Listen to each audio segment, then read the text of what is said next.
This episode brought to you by Chester A. Arthur and the word motherfucker. Because you can't have a Sam Jackson movie without Chester A. Arthur. Hey everybody, we're watching Die Hard with a Vengeance, and you are listening to Miscast Commentary. You're listening to Miscast Commentary, where two guys have seen way too many movies and have way too much time on their hands.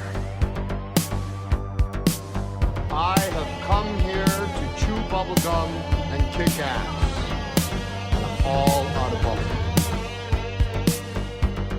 Now here's your hosts, Joe Findlay and Todd Murray.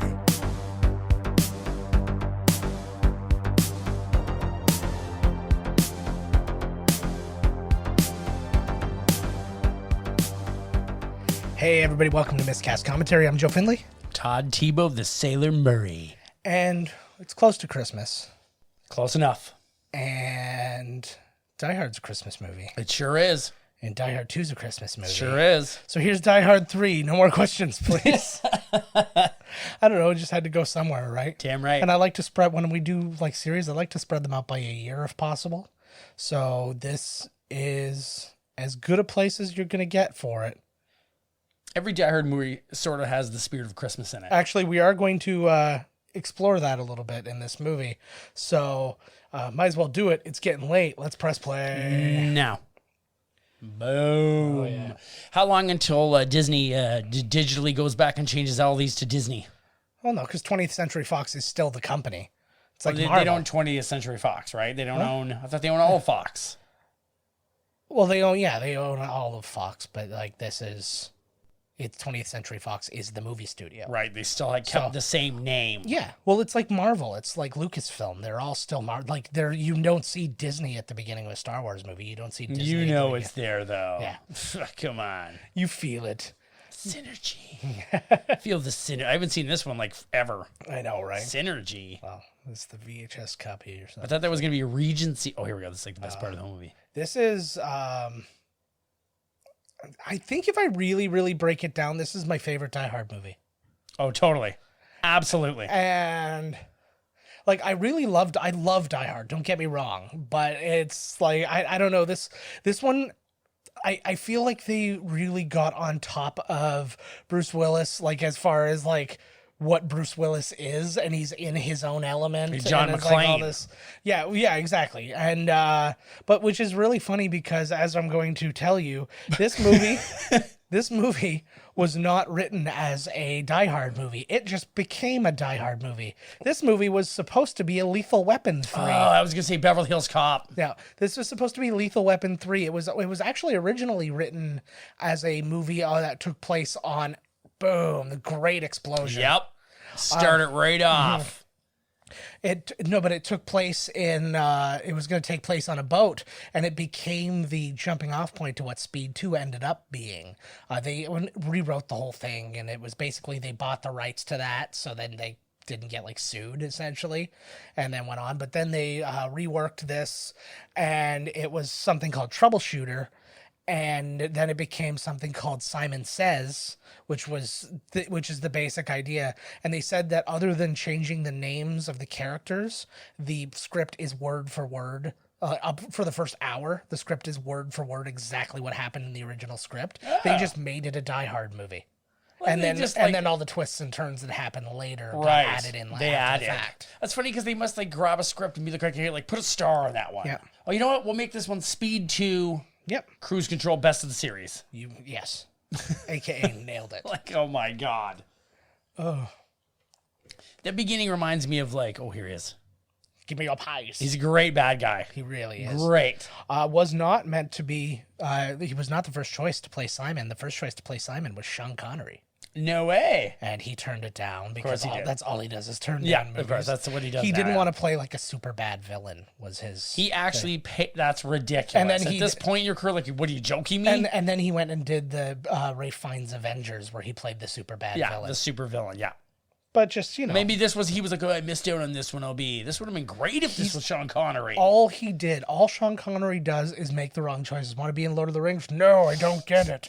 Want to be in the Matrix? No, I don't understand. But League of Extraordinary Gentlemen, that's kind of like something I don't. He just pays his agent to say no. Yeah. Literally, he's like, I'm not paying you to say yes, motherfucker. Yeah. So that explosion, there was a little point of controversy because this movie came out 1 month after the Oklahoma City bombing. That's right. I knew there was something, yes. And they were questioning, and it was actually interesting. John McTiernan wanted to take the explosion out of the beginning and then just kind of allude to that it happened or something like that. Right. The studio convinced them to keep it in. Usually it's the other way around. Yes. But the studio basically said, this thing was shot ages ago. It's completely fictional. It's not in any way reminiscent of the explode. Just because something blew up there, now you can't have an explosion in a movie forever. Well, a lot of people were kind of doing that, especially at least that close to the thing. But it's like these people were like, he's like, we shot this like 6 months ago. I just took like half a bottle of pills. I know that. Oh, dear God. And dry. They always do that. They're like, he might have had a mouthful of coffee there still. The guy in the background there is an interesting little thing. He also played a cop in Die Hard 1. Oh. So an LA cop, and he's just credited as a young cop. And you see him in the background of a lot of shots. We'll put it up on the Instagram, but you see him in the background of a lot of shots where like in Die Hard 1 Johnson is, yeah. No shit. And there he is, Canadian boy. You got it. Graham Greene. Like it's still smoking. Yes. Loving it. Well, that's how you chase down. So was he on suspension or something because he's such a badass, right? Yeah, they always have to have him in some kind of a way. Oh, no, but it's true. I know what you mean, like hungover, like marital problems. Like it's always not going so well for him. It just gets a little bit worse. Like, wouldn't it be great if you had one where he's like McClane at his best, like just like totally expecting the bad guys to this come. Christmas. It's personal. I made the turkey. I made everything. I got the mashed potatoes here. The next movie should star his wife. Yeah. He's at home. That would be a Genoa. Honey, I need a generic. Gennaro. It's pretty close. Holly Gennaro. That sounds like a Mexican wrestler. Yeah. The beginning of this movie reminds me of like Weekend at Bernie's. Yes. Where I feel like at some point while he's running around, we'll see the two of them like on a rooftop, you know, with the tar melting and they're going over spreadsheets. Oh my God, here we go. There you go. This is good. It's like a Sea of Love where we got to see his dink in the pool. Yes. What was that movie? Not Sea of Love. What was it called? District Water. Sarah Jessica Parker. A Bridge Too Far. No, I know. I know what you're talking about. That sexy movie. Striking? No, not striking. Striking Distance. Oh, there you go. Okay. But yeah, so Bruce Willis, he is rumored to be in another movie, another Die Hard movie. It's going to be called McClane, and Len Wiseman is on as the director for that. Didn't he do but it's still sitting one of the newer ones too, Len Wiseman? I don't know, honestly. I didn't even see the last one. I'm just kind of like stopped. I didn't see the one with his son. Yeah. When his daughter comes in, maybe I'll watch. Yeah, we'll see who they cast. She'll be black. Yeah, I was literally just gonna say like Yvette Nicole Brown. Yeah, exactly. You're just like, who cares at this point? Aren't you roughly his age? Well, no, this is why he was having marital problems because he slept with when he was on the beat. I think he's the world's best looking ugly man. I was just thinking there he was looking pretty handsome. He looks straight out of Moonlighting right here. When I remember seeing promotional materials into The Return of Bruno. He's got his harmonica under that fucking board. Yeah. He's like, guys, don't kill me. Look, I know the blues. Exactly. In the promotional materials, the sign said something different. It says like, I hate everybody. New York or everybody. That's right. New York actually probably would have been better. Yeah. But this sign actually says nothing. They didn't want. Well, they added it. They didn't want to him cause standing on right in actual Harlem. Let's see if we can tell that it's CG'd in here. Let me go. Here we go. Yeah. You see, it's all moving weird. Stuff like that. So yeah, off in the street, it's like it is a blank sign. They said originally that the "I hate everybody" was what was originally on the sign, and they changed it. Of course, come on, and right? Then, well, they thought that that's what he'd be wearing for the set, right? Right. And which would make sense. Is this really New York? Yes. It looks like New York. Actually, the only thing to my knowledge that was changed from a standpoint of location was in the end when they're shooting in Quebec, they're actually shooting in Maryland. So which one of these guys is Kevin Hart at current age? The small one. Yes. Definitely. bad. Yeah, I like these kids. These kids are good actors. Oh, I love those kids. The older kid looks like he might be in something now. He could be. Is I that don't Dougie Doug? know. Oh my God. Is this that movie about the bobsled team? It is. You guys go to Jamaica and find John Candy. Exactly. So Sam Jackson, I realized like we've had him in other movies, and I didn't go like through Yeah, all the Marvel ones. Yeah, all those too. But I didn't really go through his full resume. Oh my God, And it's gonna that's be because half the I movie. realized it was too long. I just Yeah. started writing them down, and I stopped at XXX, and there's like 30 movies of note. You know, 30 of them in production now. yeah. Well, but he had like small roles in like Exorcist 3, Goodfellas. He was in things like Jungle Fever, Do the Right Thing, Amos. Is that where he started? Was the Spike Lee movies? He was in Ragtime. School Days was probably one of his first like things. He was in Coming to America, but yeah, he was in Do the Right Thing, Mo Better Blues, Jungle Fever, like all this stuff. And then he started falling in with Tarantino when he does True Romance and Pulp Fiction, Right. but he's just in everything, and it just kept going and going and going. I'm like, I gotta stop. Everybody knows who he is. He's Nick fucking Fury. Like that's just True, we're right? just gonna have to relax. But this was a period of time when like him being known was fairly new. Like he just like No, it looks like it's there. yeah, it looks there. But I feel like I've seen versions of this one that was just completely black writing. Right. I It don't might know. be depending Maybe on the. that's I like the racist. music here. Yeah, I do like a This good is score. McTiernan, right? Yes, McTiernan did this. Oh my God. Um, That's what I saw the first time. Like I moved to Toronto. yeah. Literally, I was like walking down Parliament Street, me and my buddy Brian, and we looked down this road, and it was just like, oh my God, just dudes on the stoop, people Yeah. like lights flickering, and I was just Yeah. like, oh my God. And this homeless guy was like, where are you going? Yeah. And we were like, we're just walking around. He's like, do not go that way. Yeah. And we're like, thanks, man. He's like, we're looking for McDonald's. He's like, you got to go the other way, man. He's like, you get out of here. I was like, thank you.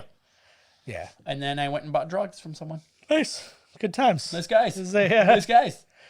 No, I sell their drugs. Yeah. It was a real Great dude. It was a real meet cute. There still should be the one white dude in their group. I like one that crazy motherfucker. I like that car had its tires stolen off of it, and all the tires were just sitting off to the side. They're like, doing it later. We're just here to fuck with you. We Yeah. don't need to steal the tires. Yeah. What am I We're gonna do gonna with sit tires? here and yell at you while you put the tires back on. And then and then you're gonna go back inside. I remember laughing so hard at this. What the fuck? Oh shit. I am the maker of my own god. These guys are probably. Is this the Digital Underground? Is this, I swear Tupac and Humpty are in the background there. swear to God. That would be wonderful. So Bruce Willis has a really rough like resume ahead. Like he's done a lot of movies, and he did some stuff, and he was in Glass, and he had all this stuff going on. And then I was looking at the movies he's got coming up. Off. He's in a movie called Trauma Center that also stars Tito Ortiz and Steve Guttenberg. Oh, straight to DVD. Yeah. And then The Long Night with Chad Michael Murray. Anti-Life with Tom Jane. A movie called Run of the Hitman, who had no discernible names with him. But then McClane, like it's like I he's think just in that phase now where he's just doing movies. he is very notably a difficult dude to work with, though. Is he really? Because he does not want I'm sure he's had like friendly moments and friendly times with people, but he is also gun. He's always got a gun taped to his neck. Damn right he does. But the that doesn't look like it would kill all of them, but that certainly would do quite the job. it would kill 6 of them. That's right. You get Oh, it. if he could reload. Yes. Maybe lines them I up. doubt it. I don't think it'll go too Oh no, I think that some of those guys are PM Dawn. Now that I'm looking really tough. Yeah, that is him right there on the left, eh? Exactly. I'm just a human being. When are we doing that movie? That movie has to happen. Those folks do. They'll flush it down. Yeah. That's.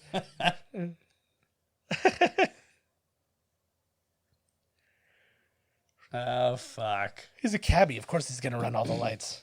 I like too because it's like Sam Jackson's like he is always being like, you're a racist, McClane, when like he's the racist. Oh yeah. Which is a nice flip. Like it's a good. I like this too. He keeps calling him Jesus.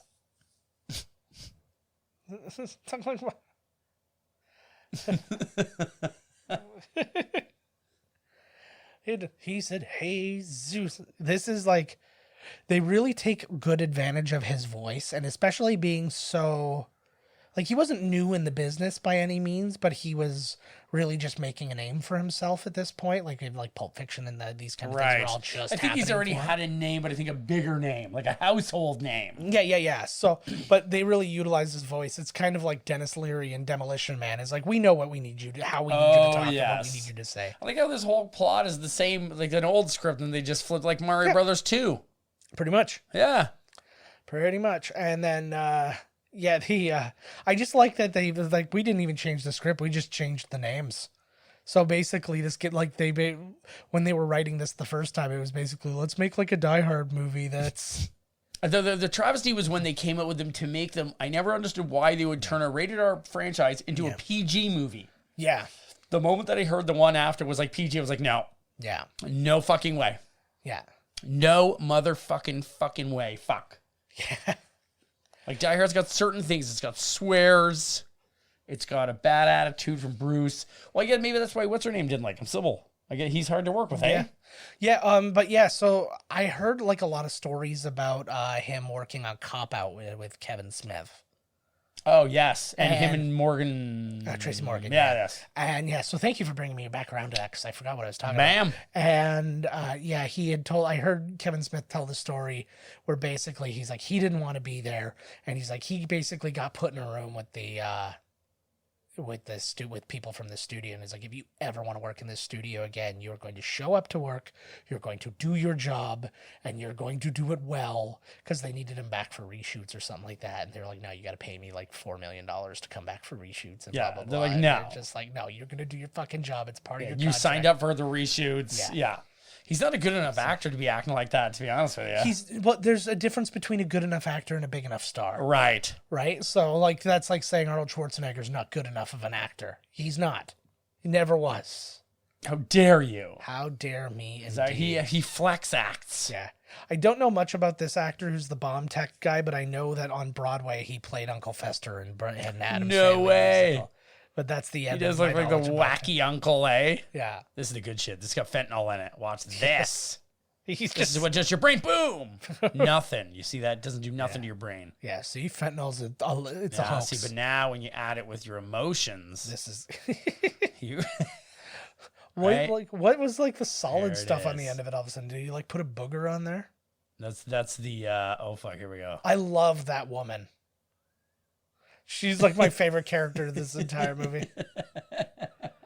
That's totally how they should react. She's like if Lucille Ball as portrayed in The Simpsons. Remember that one thing where like she was like there and she's like, I'm Lucille Ball. That goes to Lucille Ball. Right. She's like if she became a character in this movie. You hit her pretty hard there, Rick. Oh my god, that was funny. So they did pick right. He looks like he could be the cop in like T2. Yeah, I got a full house. And they picked everybody. Graham Greene. Graham Greene, actually, really interesting. He was born in the Six Nation reservation near Waterloo in Ontario, Canada. Damn not far right. from Blah, us. blah, blah, blah. He's in tons of stuff. Actually, Yes, he is. He's in.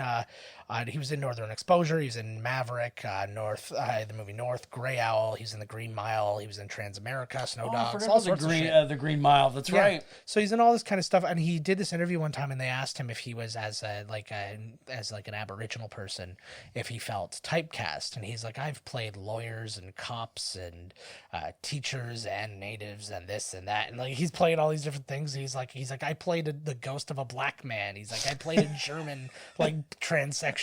He's like Right. he's like I do not feel like I've He been played typecast. a German. Did he make that up? I would No. really like to see what role he played. A German No, transsexual. he said he played it on stage or something like that. Huh. So I give him lots I of dig ups. that. Oh, now he's going to be in trouble because he should have never played a German transsexual cultural, all that stuff. It was fine for the times. It will be fine. It's fine now. Yeah, I agree. I love it. So yeah, apparently, so when this script was in its troubleshooter mode before it was Simon Says, they were trying to find a person to write it, and Shane Black was offered the chance to write it, and he turned it down. So that's interesting, I guess. But Sam Jackson, not the original guy for this. This was actually offered to Lawrence Fishburne, who turned it down, and then he reconsidered and it was too late. He had already been replaced. They gave by it to Jackson, Sam Jackson. which was at Bruce Willis's suggestion because he had recently worked with him in Pulp Fiction. Pulp Fiction. So yeah, they had He's like, get Sam Jackie on the phone. What the hell? Sammy Jackie, baby. Like he called him the Negro civilian. No, Ebony. Ebony, yeah, Is you made it much, the Ebony civilian you there? made it much worse. When you No, got a I problem did with Ebony. not. I just like how he's being, Yeah. Oh, you're joining in the game here, bud. Look at them all eavesdropping. He can't even hear them. No, of course not. Breathing. At least this guy's got his hand over the phone. The chief of police is just. He knows they're listening. He's not dumb. He's what's his name? Yeah, Gruber. exactly. The opening. Don't spoil it. The opening bit too with him and the sandwich board sign and stuff like that. I guess originally the studio had said they wanted to remove that scene and not shoot it. And the dude, and I love the balls on this guy too, Jonathan Hensley, who wrote the movie. He's like, I'll take this to another studio then if you're not going to keep my scene. But he's got an interesting group. He wrote Far Off Place. He wrote a bunch of Young Indiana Jones Chronicles. Oh. He wrote Jumanji, The Saint, Armageddon, the Tom Jane Punisher, Next, and he's got a movie Starring Nicolas Cage? Yeah. Fucking A. And then he wrote The Ice Road, which is coming up. It's a Liam Neeson movie, and it sounds like it's a mix between Ice Road Truckers and like a Chilean miners movie. It's like a bunch of people in a diamond mine get trapped, and then an ice road trucker has to like brave the storm. The only one who knows how to work this ice is me. Yeah, pretty much. Liam Neeson. Well, that's because Daryl Ward died. I have a particular set of skills. Driving over ice in a rig. Will Qui-Gon Jinn make it across the... Exactly right. Oh my God. I just had a little heart attack. People a few weeks ago will know when I had all kinds of That's problems not why you had hitting the heart record. attack. And I just was looking down and I'm like, oh God, did I forget to hit record? No, we didn't. Oh my word. I know for a fact you would have left and you would have been right to do so. Money is shit to me. I think that He looks too good for a guy with a raging hangover. I was gonna say I think that Bruce Willis's best asset, especially in that like tight movie star close up, is he has beautiful photogenic stubble. He really does. Like, It's not even CG stubble. That's Yeah. man stubble right there. Like, that's like that's light a match like it makes me off wonder. your fucking face stubble. It makes me wonder how my stubble would look on the big screen like that and like full high def. Ooh, that's a good idea. Ooh, I think we got some shooting to do. Do later. some high definition stubble shots. Maybe, Yeah. when they go more frames, 120 frames a second stubble. Oh my God. Oh, yeah. Let's get one of those TVs with the motion smoothing and see what that looks like. Uh-oh. Look at this. like- Reinstated. If you've never seen Brooklyn Nine-Nine, they have similar scenes to this where the one guy gets suspended and then he's like, I'm going to give you my badge. He's like, fine, here's my badge. And he slams it down on the desk. He's like, no, you go down to the equipment office and you fill out form like 502-4B, and then you hand it in and they give you a slip and like all that stuff. I think really that it should be really telling them that he should not have his badge back, Yeah. because when the captain slaps it on the table, he's like, what is that? The captain's like, it's your badge. Should you really be giving it back to him? He's so fucking wasted. He does not know what's happening right I don't now. recognize that. Yeah. Is that my costume? Cops don't wear a costume. Uh-oh. Yeah. Uh-oh. God, this is like more prescient than ever. He looks just like when he shot that dude that raped his kid. That close-up right there. Remember when he's like, a view to a kill. A view to a kill. A time to kill. A time to view a kill. A view to a Buddy, Jurassic better get Park. your ass there. Did they clean his arm up? Yeah, they must have. Yeah. Not his shirt, though. So he should be thankful. I like that they thanking gave him a Buddy. shirt and he refused to like put it on. Yeah. I'm just gonna carry it in a plastic bag until the end of this movie, if you don't Keep his mind. arm out. Yeah. I don't know if you know this, but bloody, dirty wife beaters are kind of my thing. Yeah. Yeah, I can't wear anything else because I know that a lot of shit's going to happen suddenly. Yeah, I guess it's going to just get fucked. I feel bad for cigarettes in this movie. Guy just wants one fucking cigarette. Yeah, he's loving his smokes. Gray's Papaya. I've never been to a Gray's Papaya, but they seem popular. There's a Weber's. Oh my God. I don't think it's the Weber's. It is right there. I don't know that that's even a U.S. thing. I wonder how much more because they really filmed it here. Yes. They really were going for like authenticity. I wonder if they could have saved a lot of money. In fairness, this woman's not 300 pounds. That's really rude. I know that is sort of rude. She's 280 Yeah. for Christ's sakes. Yeah. Like all these old businessmen. I would have fucking socked him. Yeah. Take the fucking thing. Could have been a phone call. That means I'm surprised she didn't come back with a gun. That would be amazing. You find out it was her all along. Yeah, he's in, like, what's his name? He's wearing a fat suit there. Yeah. This does remind me of the corner in Toronto on Bloor, though. Yeah. Well, there's a lot of corners that look like other Have you corners. ever been near a payphone when it was ringing? No. I tried to get one to ring one time. I remember when we finally... Like I believed. Come on, ring. Well, no, it's like when we finally had cell phones, I remember we were at a payphone for some reason, and I dialed the number of the payphone, and nothing happened. I'm like, well, that's fucking boring. Oh, I remember that, right? Because they said the thing where if you dialed, yeah, you could get like, he's got some little rhymes going. What a fucking movie. They don't make them like this anymore, man. Woo. What the fuck? Look at them prostitutes in the corner yakking with Buddy. She's two for. He's like, I only want one. I'm Stop 90%. trying to talk me into the two of you. I'm 90% sure that the one in the middle was Lori Loughlin. She's like, my kid's got to go to school, I need that money. Yeah. Fine, I'll just say that they're tennis players for fake. There's Dunkin' Or Donuts. robbers or whatever nonsense. What is this guy in the vest talking to Buddy over there about? That looks like PewDiePie. Look at that guy there. That's what's his The name. lightly bearded PewDiePie. It's we don't get Buddy in this movie. The reporter. Yeah. I feel like they probably would have liked ways to like shoehorn these guys in. I still think that there was a version of this movie where they wanted Reginald Vell Johnson to be the black guy. That would have been awesome. Where it's like you find out like he's either moved down here, like he's retired now, he's a retired cop now, and he's moved down here. And then John McClane goes to visit him, and then all the shit starts happening. Yeah. Because it would also give him a reason to go and protect him, other than just like That would have been awesome. Because they've got like the racism and reverse racism reason that he does it because he's like, I don't want. But then when we could find out more about him, maybe he is that way. Yeah. Right. We just didn't know. He's on the job. He's all jovial. Yeah, I think I fully think though that somebody had to have thought about it. I think that at one point in time they should have gotten into a cab and Buddy the reporter's in the cab and he's like, oh, for fuck's sakes, like That would have. Oh my god, that would have been fantastic. With the That gold would've been bar or so something. good. You know what I mean? Like Yeah, that would have been really good. Or you find out he's an anchor now in the thing, and he can't do being a reporter anymore. It's too stressful. So now he's a cab driver, and then boom, there's McClane. Yeah, I like that. He lost everything. I don't know exactly where, but when they were shooting on the Upper West Side, the writer Jonathan Hensley there, he actually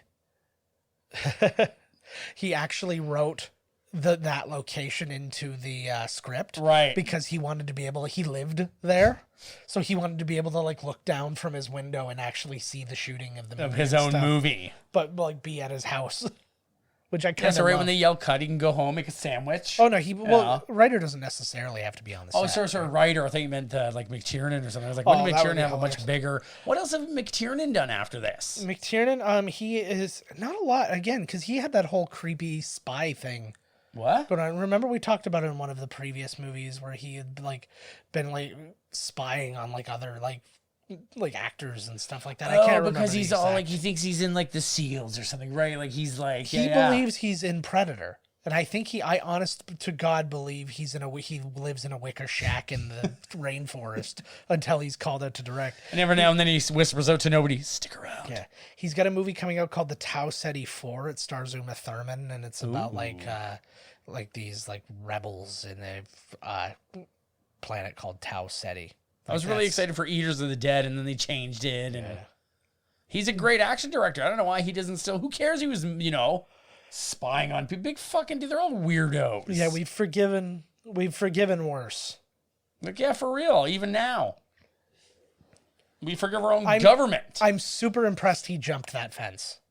Like, I know it's not a gigantic thing, but oh my God, you know who that was? That is who that was. That was Asif Manvi. He was in what's it called, The Daily Show for a while. Are you sure that was really him? Yeah, I know he's in the movie for a fact, but then I remember it said cab driver, and I think that was just him. I'm pretty sure that was him. It sounded like his voice. I didn't see his face, so I couldn't. Is his fingers like dug into the? Yeah. Oh shit! I couldn't. I don't feel like I could drive in New York. I don't think anybody can drive this fast in New York, but it was my understanding that it was kind of gridlocky there. Oh yes, they found a random. Yeah. Well, that's like every time like I hear about like high speed chases in LA, I'm like, my understanding was it takes 4 hours to get everywhere. That's a nice little stunt. Yeah. Those are like the really undersold stunts, because it's super dangerous. If they screwed it up like an inch to either direction, they're dead. I like when a helicopter goes under a bridge or something. It's not a big deal, but it's like that was a big fucking thing right there. Even though it was all CG'd and shit, I still like the Hobbs and Shaw Lamborghini going under the truck thing. Did you see that movie? No, I haven't seen it yet. Oh, I want to see it still, man. It looks like it's got a lot of crazy action in it. Well, I kept wanting to go to the drive-in when it was playing with something else, and then it was never playing with something else I wanted to see. I'm going to do a double whammy. Skyscraper mixed with Hobbs and Shaw. Mixed with? Yeah, There's not I'm going to be watch them both at back-to-back? the same time. Nice. I'm going to watch part of the movie, put the other one in, watch part of the Okay, movie, so watch the like that. Half the movie, he's not even thinking about friggin' Jason Statham, and then the other half, he's only thinking about Jason Statham. Exactly. I love this. Is so dangerous. Like, man, he's supposed to be the good guy. Well, the other thing, What if he too, were to is hit someone? maybe put on a seatbelt if it's this dangerous. Like, I saw his, like, seatbelt sitting up. I'm like, oh, my God. He's a badass. Yeah. I like the ADR too. I didn't say through Central Park Avenue. I said through the park. But like it's so like the tone is completely different. It's like they're like, okay, Bruce, we need you to come in for ADR. I'm not doing that. No, you gotta cut. You have to come in. It's again part of your. I like this jump here, the CG car jump. Yeah. Oh, no, there. And then so then he literally probably came in and he went through the park, and then he's like, I'm fucking out of here. That's hilarious. Like he's just.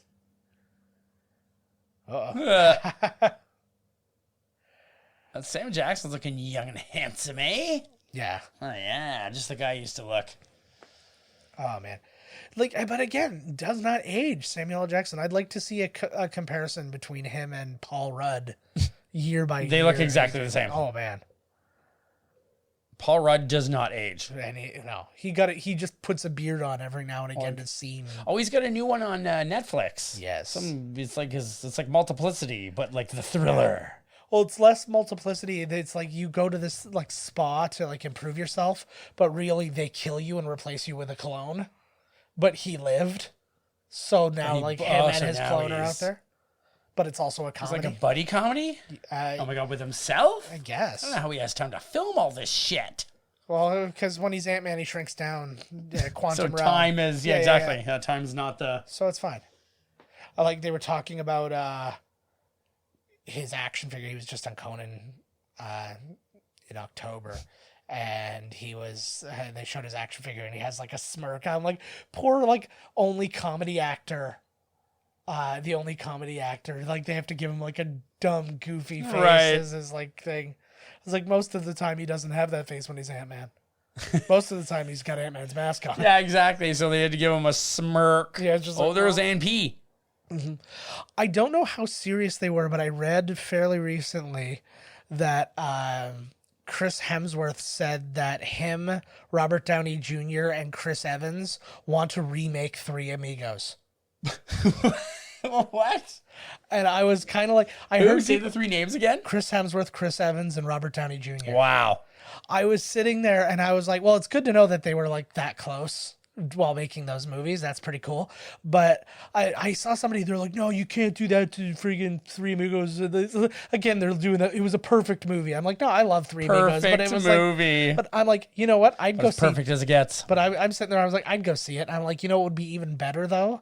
Is if they played like This Is the End style. They played themselves. Right. And then so people think they're bringing Thor, Captain America, and Iron thing, Man. but it's actually themselves. But it's just them. And That's they're not bad, actually. I Did you see the poster for Dr. Dolittle starring Robert Downey Jr.? Yes. It looks like they took the poster from any movie starring him and slapped animals on it. Yeah. He's giving them like, I'm Robert Downey Jr. face. Yeah. And I'm like, oh my God. Yeah.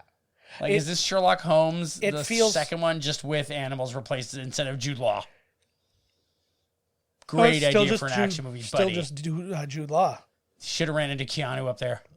That would be, What are you doing here? yeah.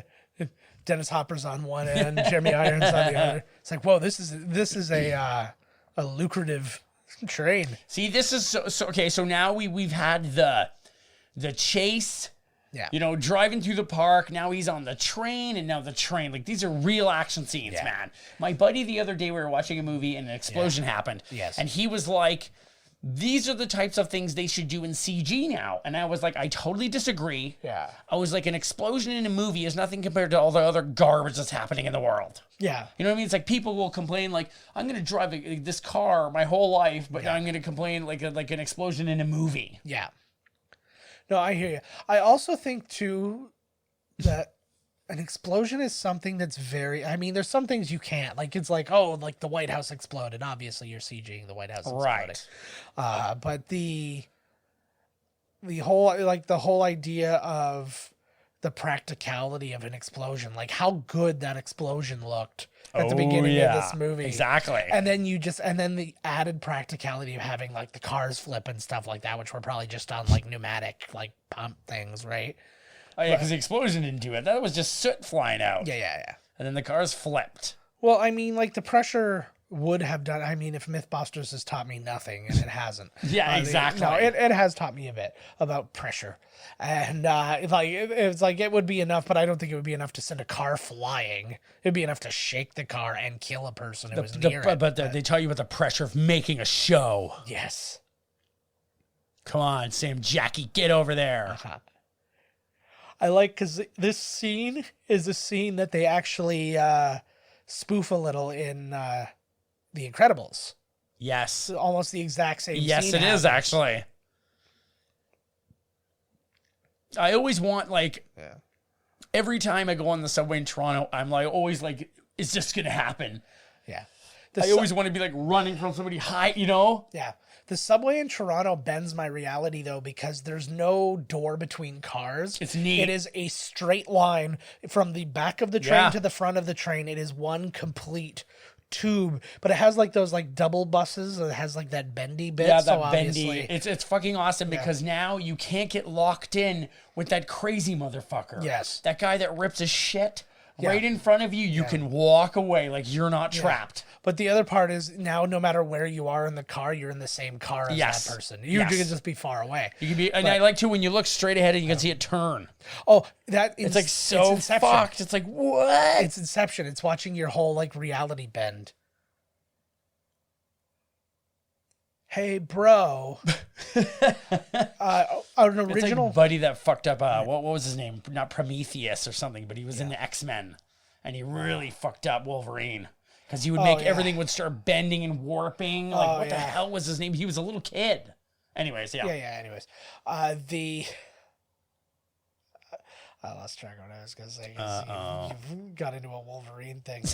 That guy, man. This guy owns Nervous Cop, afraid of.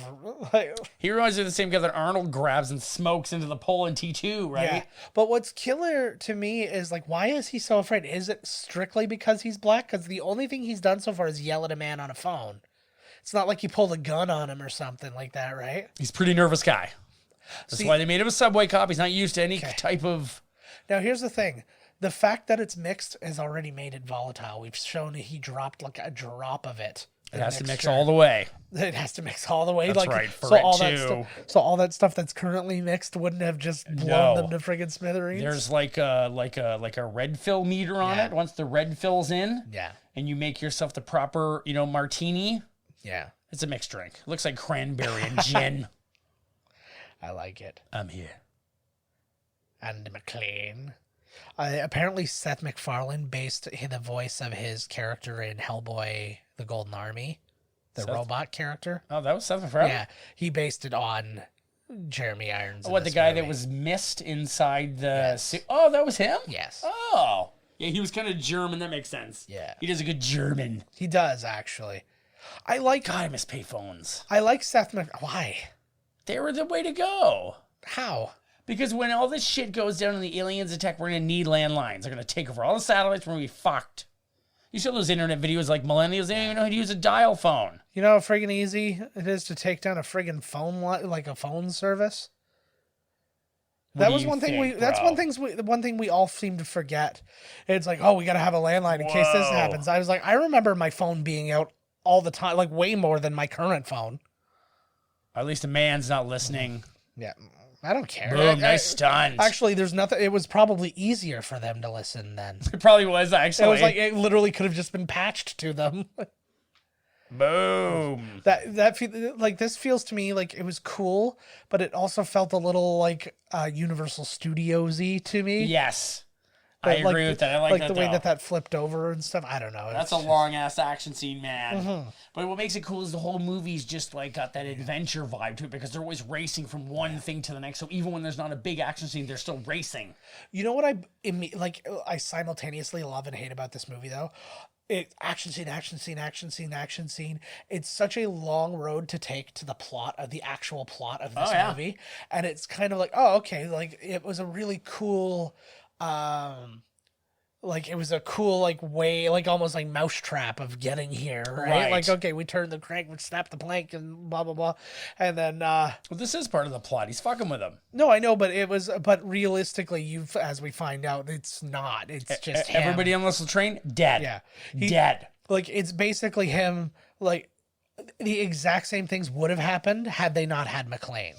Look at also just at the same point. Oh, you missed all the foam. Yeah. There's all this Demolition Man car also went flying in and then exploded with foam. Yeah, they were shooting that simultaneously. It was hard. Well, they show nobody. This is the kind of movie, man, where there's clearly tons of collateral damage. Oh, absolutely. Nobody cares. Absolutely. We could have John McClane splatting through children and orphans and in the park. We were like, "Go, John McClane! Mm-hmm. You're gonna break some eggs, man. If you're to save New York." He sideswipes. It's a big omelet. He sideswipes one of those immigrant prisons. It was like, ooh. What is so special about this place? I've never seen somebody actually have one of those bandages on. What, on his head? Yeah, like the tape. Yeah, it's why even have it? Well, because it's a tension bandage. Right, it's holding the cut closed. But still, just let it bleed for fuck. I feel like you could just put a regular Band-Aid on with a superhero on it, and it would do the same job. What is that, a half a stitcher? Yeah. That's a movie Band-Aid. It is. That's to show everybody at work you got clonked on the head. So you have something to talk about that afternoon. Yeah. Hey, what do you get to? What is that? Yeah, bang my head. Yeah, you know. Good. That's great. Really, it was your wife. What did my wife do? Fucking beat you over the head with something. I had it coming. Oh. That's what she said. That's this guy loves the taste of his own ear dirt. Yeah. Doesn't everybody? Have you ever actually? I actually did have put it in my ear once and been like, "Oh God!" It was like I was licking my own ear. It was disgusting. I can honestly. I don't clean them. It was fucking terrible. I just like everything else. If enough dirt accumulates, it gets too heavy and just falls off of you, right? Yeah, exactly. And then underneath, clean as a whistle. Exactly. It's called getting clean. Yes, getting clean the dirty way. See, this is why he should have just left that shirt in the plastic. It's already gross. Yep. Why did you put that on, McClane? Got chilly out there. He should just have... It would be hilarious if he just had a cache of shirts all over the city. You see, he opens up one of those newspaper things, and he just pulls out another shirt. Yeah. He throws it on, and they're oh, this classic. It's one of those free paper. What would be the name of the paper that no one even looked in there, so he could have his shirts? The interesting news. Yeah, or you know, the honest news. Yeah. No, I just. Why would nobody look in there? Well, I'm thinking of it would be your porn in. It would be the Orphan Relief Fund box. Yeah, exactly. Nobody looks in there. Yeah. Oh, there he is, the old Hungarian. It was going to be something. Is this a thing? Did they pick the wrong one? I know Rambo got in trouble because the bad guys are Mexican. So what are you trying to say, that all Mexicans are in the drug cartel? No, just these guys are. Well, I mean, God, he literally works with Al Qaeda. Or not Al Qaeda, with the Taliban in what is it, Rambo 2? Rambo 12. Or 3, I can't remember which Rambo one. 2 was the Vietnamese. Oh, there you go. Rambo 3 was the Russians. Yeah, but he's working with the Taliban against the Russians, and that Rambo 4 was the Somalis. Yeah. Rambo 5 Rambo 4 was Julie Benz. Oh, that's right. Rambo 5 was a mirror match versus his evil self. Yes. Rambo 6 was in space. Actually had no Rambo in it. It was kind of like a Season of the Witch. This is oh my God. I remember like how like this was an amazing twist at the Yep. time. I was like, whoa. Yep, I agree. Yes, it was. And this is literally this was the one decision they made to make this a Die Hard movie. This could have been literally anybody of course. except this little, hey, by the way, he's his brother. But it really works with, like, as the plot keeps going, it really works with the whole diversionary, like, you know what I mean? It works. He did a good job thinking of this plan, I feel. Oh, absolutely. Well, it's a great distraction because, like, the cops are all focusing on him. Yep. And then this other thing and not seeing what's actually Don't let him know we're here. Yeah. Look at that fucking thing.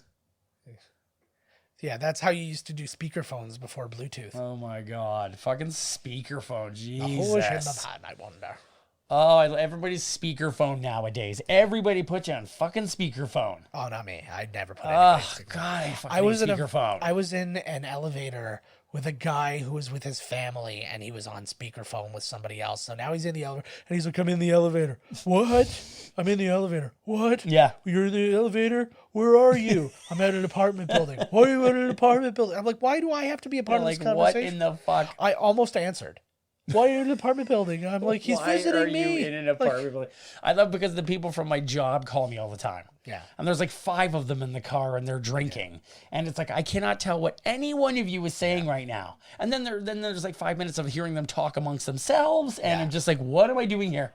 What? hang up. And then I do. And then they come, why'd you hang up? Why did you? That's the real question. Why did you hang up? Like, is that really a question you're asking me right now? Yeah.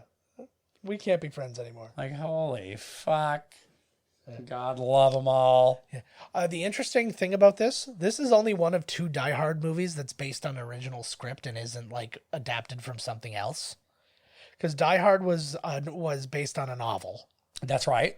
and also sort of a remake of a movie. Right. And then Die Hard 2 was based on another novel. And a dream that Gina Davis had. Yes. Well, she yelled it out, Rennie Harlan wrote it down.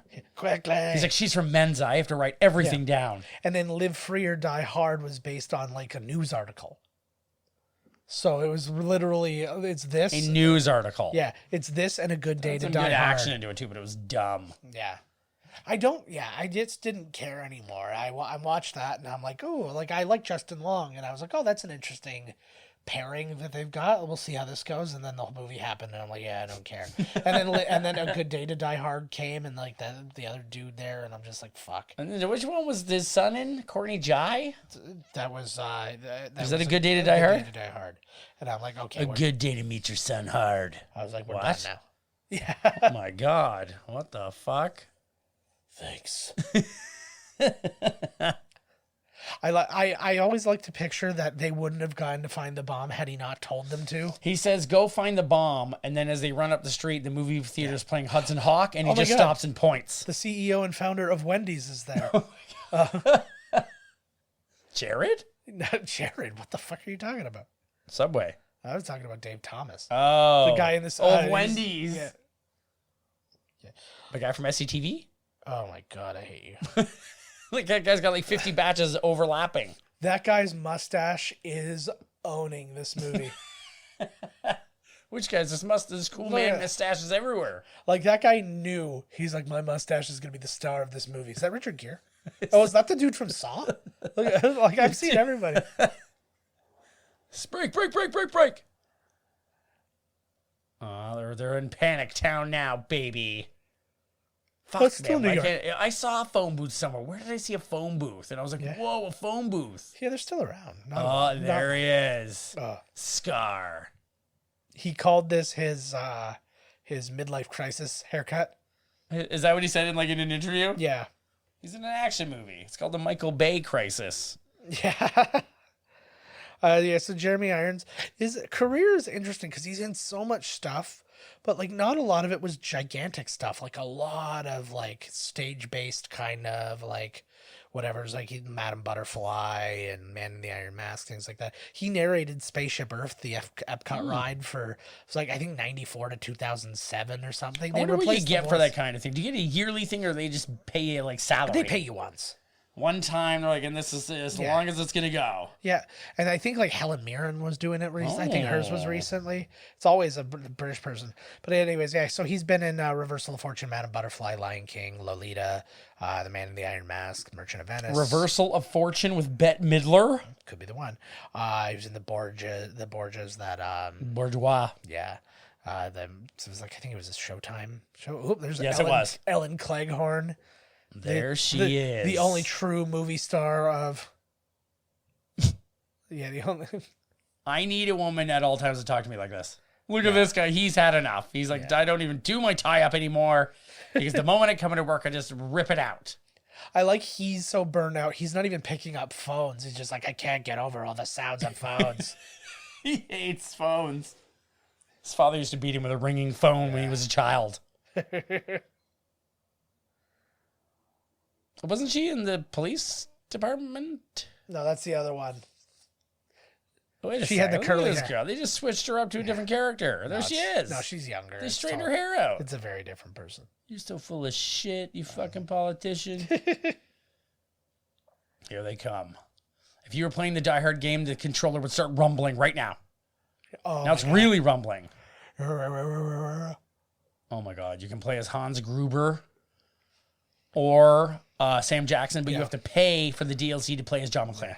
So they very knowingly made a big mistake about how many dump trucks it would actually take to move all this gold. That guy, just by seeing that guy, being a cop, he should have seen that guy and said, you guys are the bad guys, and just put a bullet directly in his chest. Like, look at these guys. How does this cop not suspect anything? Well, and we're going to see a couple of people in there in the background. Look at these. It's like Rammstein video. What in the fuck? There's a couple of really interesting characters in this that I'm going to point out. I love when he said, holy Toledo. But yeah, I'm going to point out some interesting characters in this one to you from the German team there. But yeah, he absolutely should have known. The guy... like, come on, man. Yeah. Help these guys with these cases, eh? Can you drive a dump truck? Get in there. These Aryan-looking fellows. Oh. See, look at everything's so precise. This guy's like the mob. I never looked it up before today, but the one like big, like burly guy who's sitting in the background is indeed wrestler Ludwig Borga. No way. Yeah. I think Ralph Moeller's in here somewhere too. No, for some you're thinking reason. the guy directly behind him, and it is not him. But he's the got haircut on this guy. that one guy looks like he's from the Blue Man Group. I don't know how I would know that for the You guy take who's that blue off. the guy with the glasses who was actually he was in the back row of the people. Let me see if we can see it if he comes into the shot. So that guy right there, if he turns around and you see him, you'll find out that is also WWE wrestler Damian Demento. What? Yeah. Where? His name's Phil Thies. He's the bald guy with glasses of the group. He's sitting down. Yeah, he's right there. I saw him. He's in a gray suit. That's Damian Demento? Yes. I should have known. How do they cast this guy? They're like, we need a bunch of big dudes. And Nobody they probably noticed looked the towards tanks wrestling. and everything? Yeah, no, they noticed a lot of things. They're like, oh, the big explosion army must be coming. Right. Uh-oh. Lots of steam down here. Oh. Nighty night. Oh. So that guy, Duyato. the one who's playing the cop right there, that is Robert Sedgwick. It's Kira Sedgwick's little brother. No way. I feel Yeah. like I've seen him in other things. Probably have, but he Doesn't also need his has a big little bit of sis a anymore. He also has a little bit of a William Sadler vibe, though. Yes. So I think that Look might at be that in the doing- background. Ah. The trade towers. Oh, I thought you meant just streetlights. Nope. That's pretty cool. There they are. Yeah. This would be like that would be the worst news to get, eh? You're running with this guy, you're like, oh, you murdered a terrorist brother, and now I'm part of your revenge scheme. Cool. They never talk about the airport, huh? They want to just talk about Nakatomi. Well, this I'll be doesn't in have McTiernan. It doesn't want anything to do with part 2. Yeah. It's felt like, nah. Oh no, they're erasing it. It's like what when Bryan Singer. Right there, Damian Demento. Yeah. Look at him act. Yeah, I know. God, he was leaning like a pro. He really knows how to be. That's him. That's his hands. Yeah, those are his legs. I know those are Damien Demento's feet. Anywhere. Those are definitely his wrestling boots of Damien Demento. He looks like his star's missing the top points. See, like he was demoted. That guy picked it up. He saw. He knew something was up. Just right away. He saw the guy's shoes, his military boots. Yeah. He's got to have the rims like that, like Aaron's. I was gonna say he feels like this is his Matrix look. Like this is his. They have the arms still. He couldn't afford self-image. He couldn't afford the fish burns. Yeah. Well, they pinched the nose though, so he might not have wanted that there anyways. And this part's awesome. Yes. This is where the chick comes in, isn't it? Ooh, it's my type of lady. I love it when a lady's covered in blood, and it's not mine or hers. Of course. They're at a sperm bank.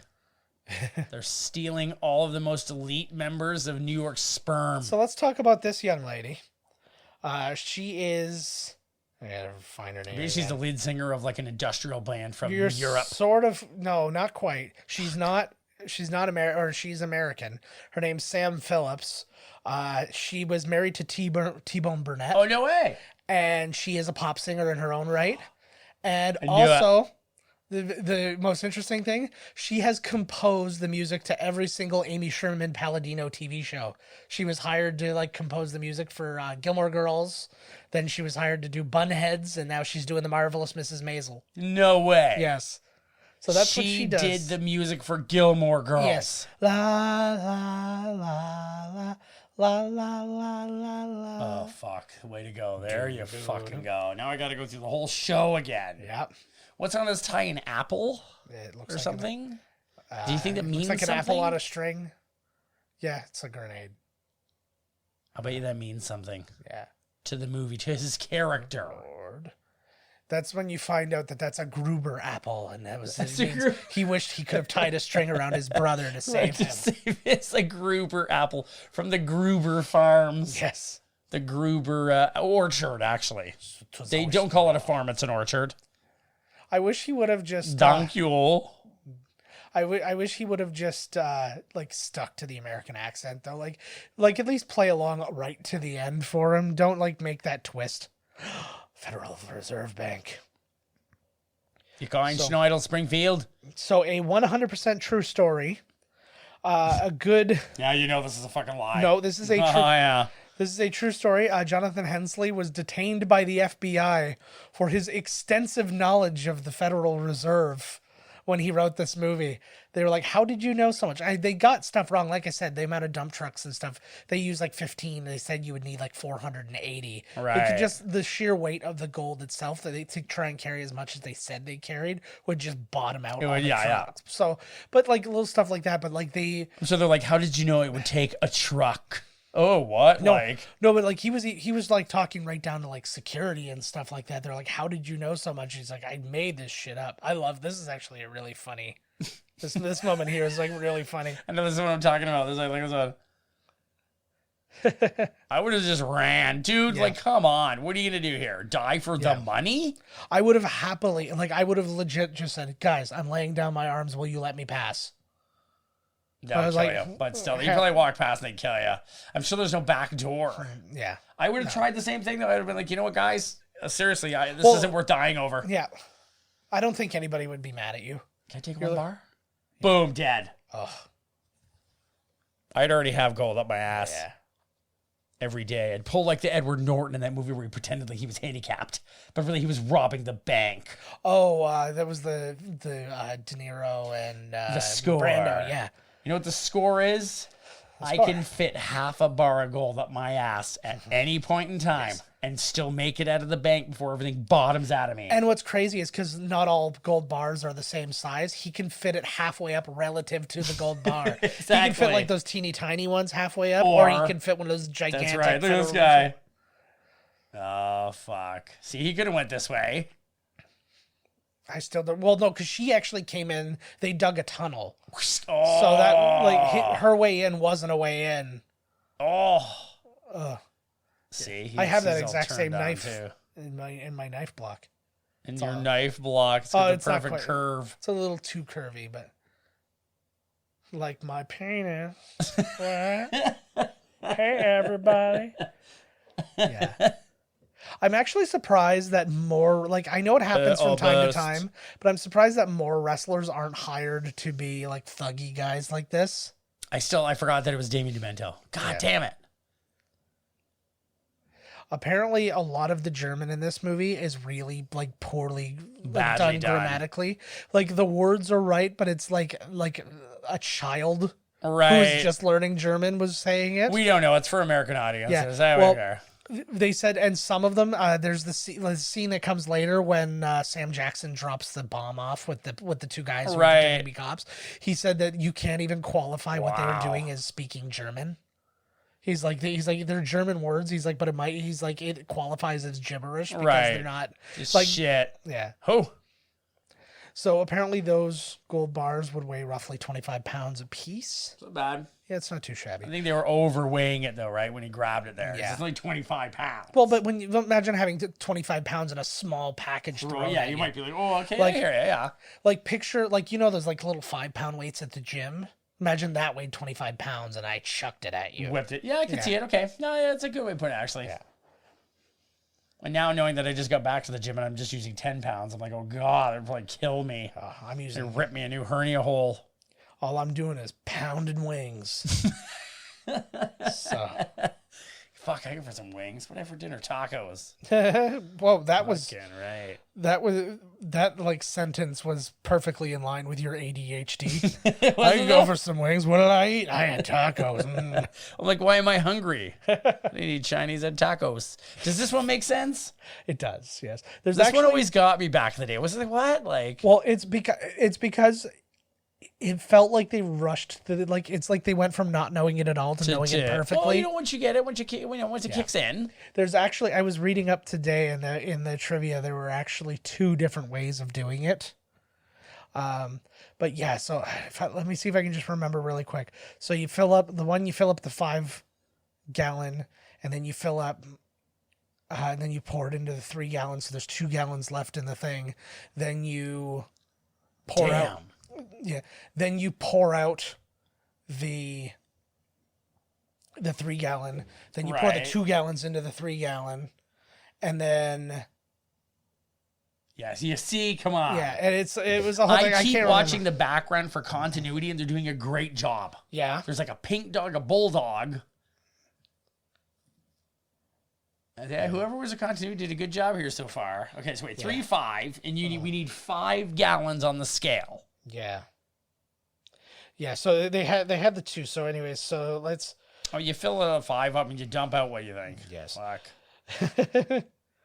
So what's the little one? A 2 gallon? No, it's a 5 gallon and a 3 gallon. And a 3 gallon. Damn. So yes. Oh, this one takes fucking forever. I read it today. I just can't remember the exact breakdown. I don't know if you grabbed like a you know. Yeah. So yeah. If you could have used like a tape measure or something, you know, you would have had no problem. Why a tape measure? It doesn't measure volume. Sure it does. No. Ah, yeah, fuck. Not even a little bit. Well, because fuck. I think you could mark like the halfway point or, you know, But with the shape of it, you can't. Yeah, son of a bitch. That's why he's the Hans Gruber and I'm the guy walking his dog that's about to blow up in the park. So yeah, fill up the 5 gallon jug completely. Dump it into the 3 gallon jug. So now you have 2 gallons left in the 5 gallon jug. Pour out the 3 gallon jug, and then so now you got nothing in the 3 gallon, and you got the 5 gallon with 2 gallons in it. Then you put the 5 gallon jug, so the 2 gallons that are in the 5 gallon jug, put that in the 3 gallon jug. Then you fill up the 5 gallon jug. You have, so now you have. Sorry. So you've got. He's reading this, by the way. So at diehard3cheats.com. Yeah. Oh, you now have 2 gallons. So you fill up the 5 gallon. I'm sorry. It's because I'm listening and I'm doing that at the same time and I'm getting distracted. So you fill up the 5 gallon jug. You now have 2 gallons of the 3 gallon jug, 5 gallons of the 5 gallon jug. So that means that there's 1 gallon of space in the 3 gallon jug. Right. So now use the water from the 5 gallon jug to fill up the 3 gallon jug.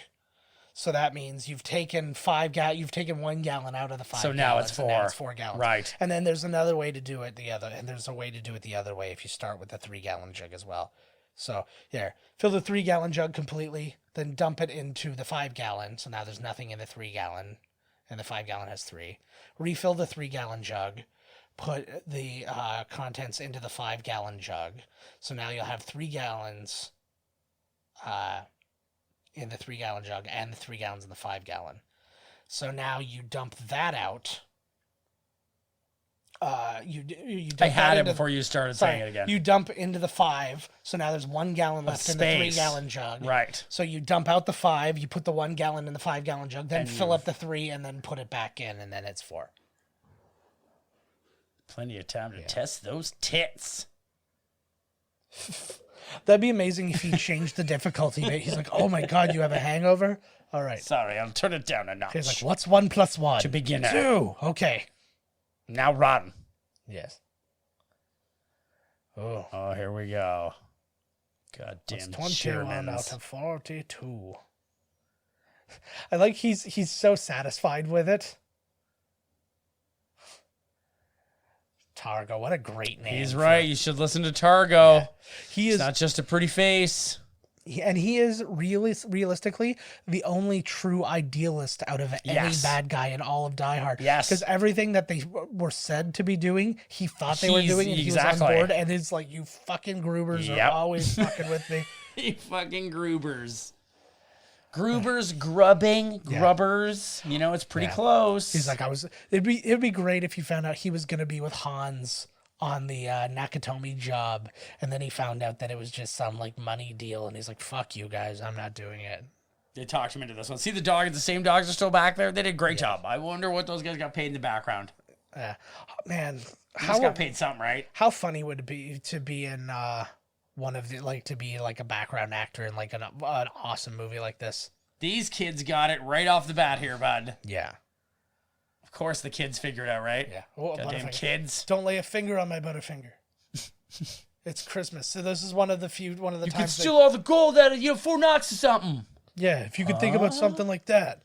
If you could even imagine.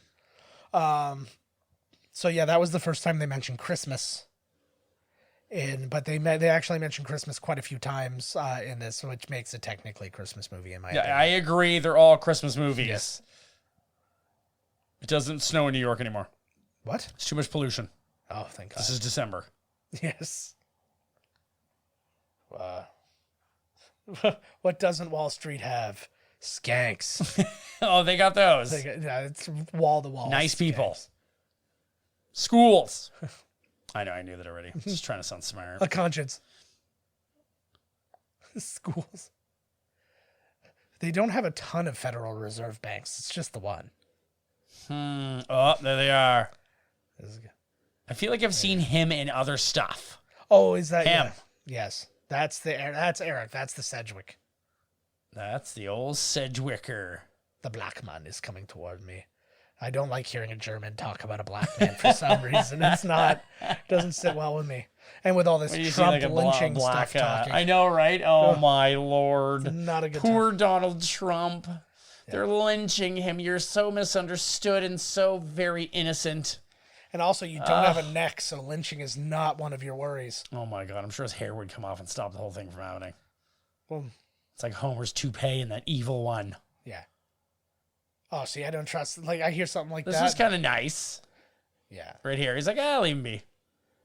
Yeah. Yeah. That was all right. It's all business, baby. Exactly.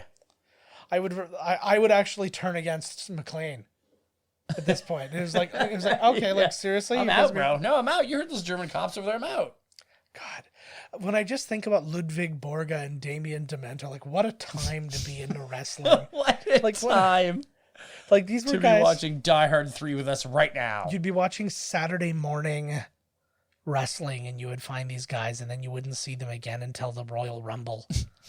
They 'cause needed you're a like, I couple don't- warm bodies to get thrown out by Kane. Yeah, sorry, but we don't know what to do with any of the people from Parts Unknown. We're just gonna have to. See, these are the things, too, where it's like, wouldn't you be like, okay, so I just handed these cops a bomb, And they're just like, oh, cool. Like, they've been expecting you to hand them a bomb. Yes. Do you think you'd be... Oh, another I one think of he's those trying bombs. to catch on here now, but, Well, he did say, he's like, another one? Oh, my God. Like, Another bomb. in a Holy suitcase. smokes. Well, we've done our job, boys. yeah. No offense, guy who doesn't recognize what a badge is, showing me his badge. but Hey, I got one of these too. Hey-o. you're a little ratty tatty for me to be. But he should have been this. His guy against him should have been Dennis Franz.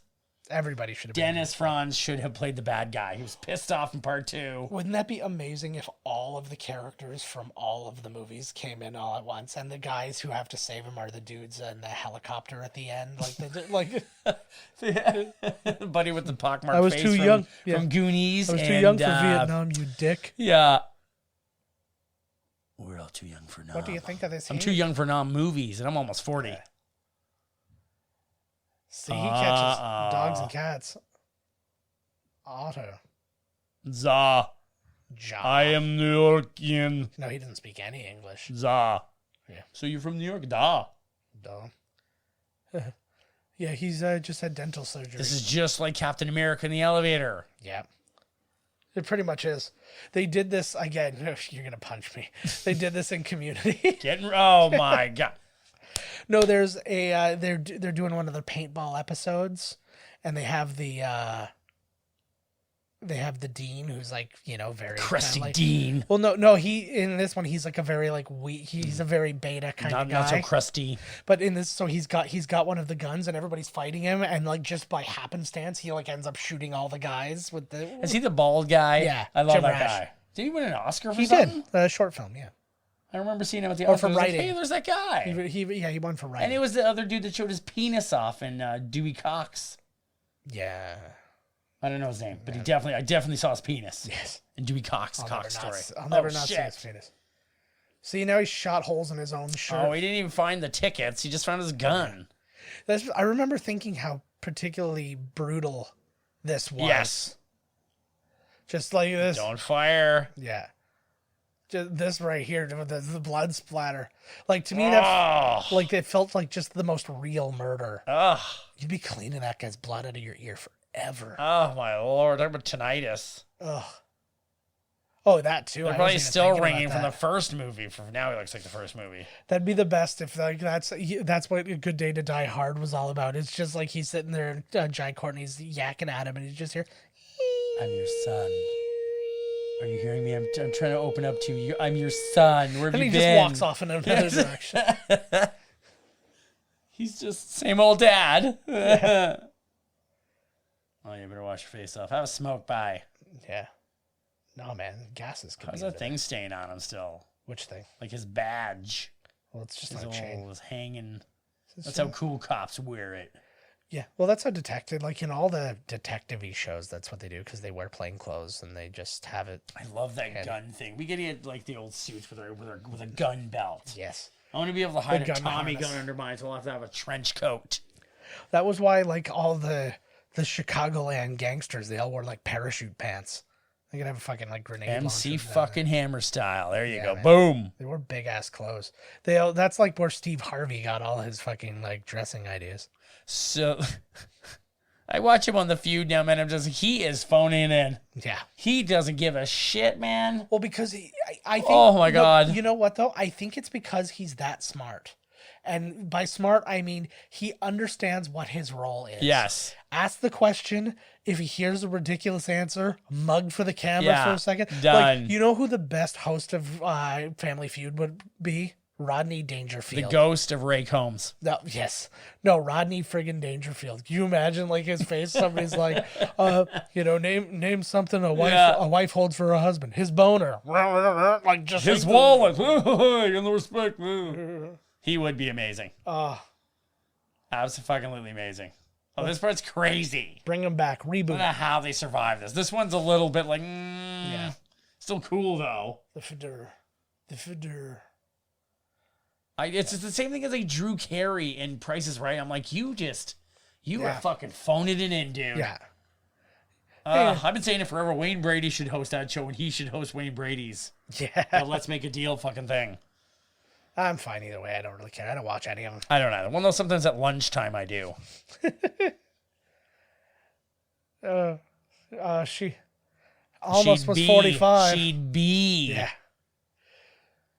You know, if democracy was a thing, then she would be the 45th. If it was a thing, yeah, which it's not. Well, is this a German car they're driving? Because it sucks. I just make the point of the will of the people. Democracy means the will of the people. So if less than 50% get to choose who wins, that's literally not democracy.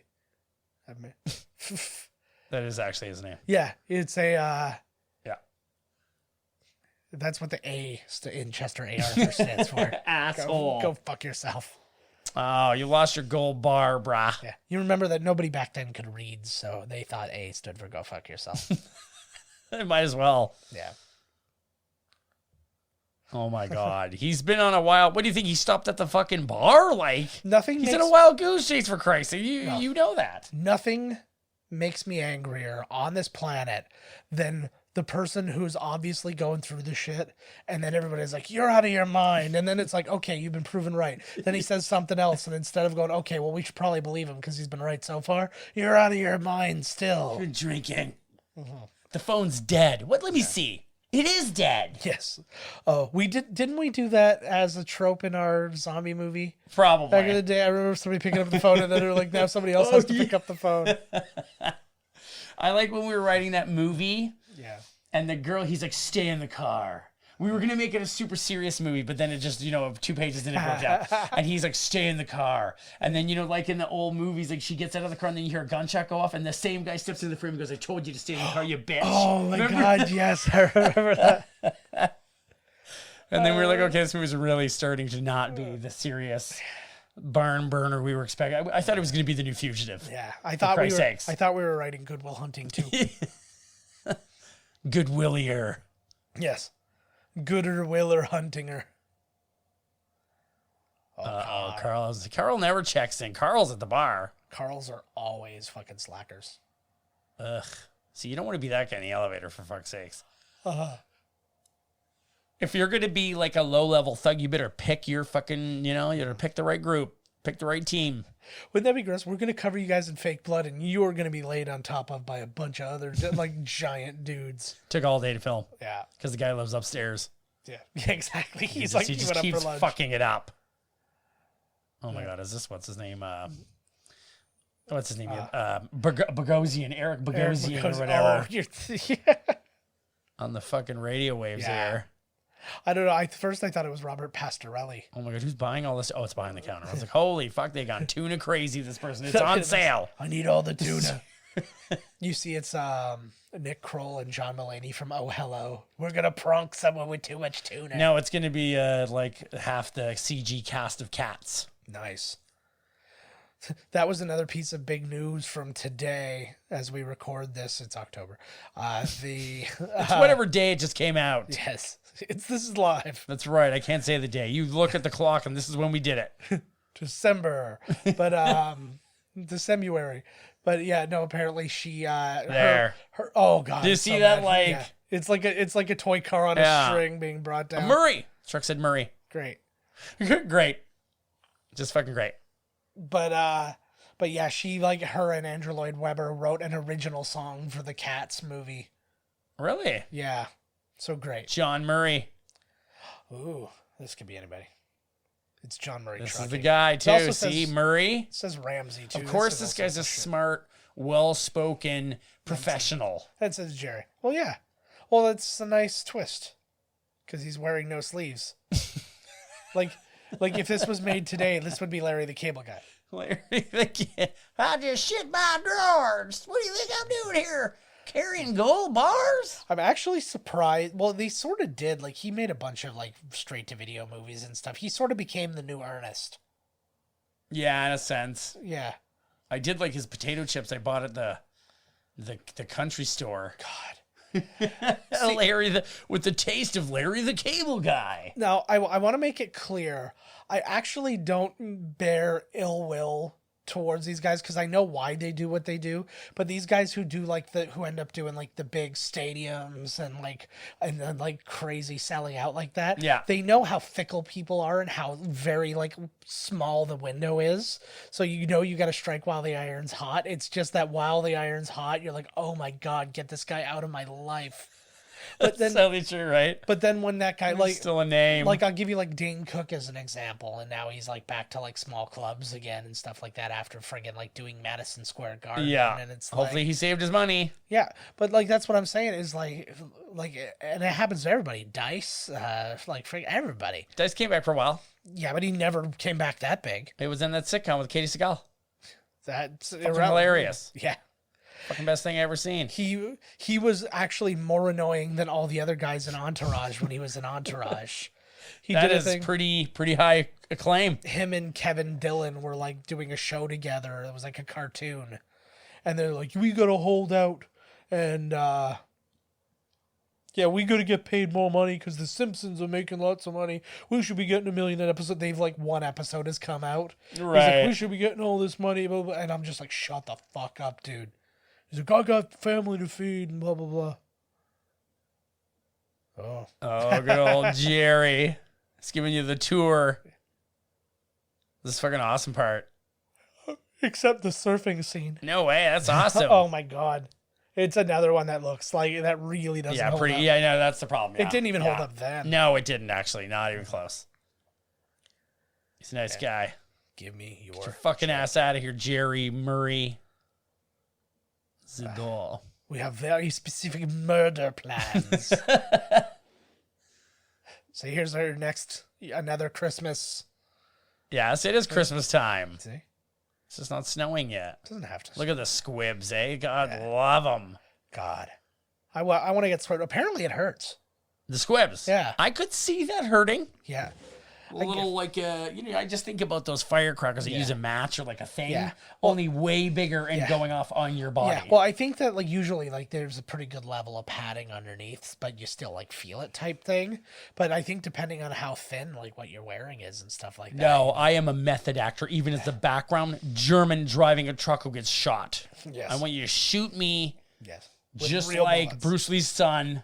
Yes. With squibs right in the face. Interesting that you bring up Bruce Lee's son when this was still in boat mode and stuff like that. The Samuel L. Jackson character was actually written with Brandon Lee in mind. What? Yes. Seriously? Yeah. That's fucked up. Yeah.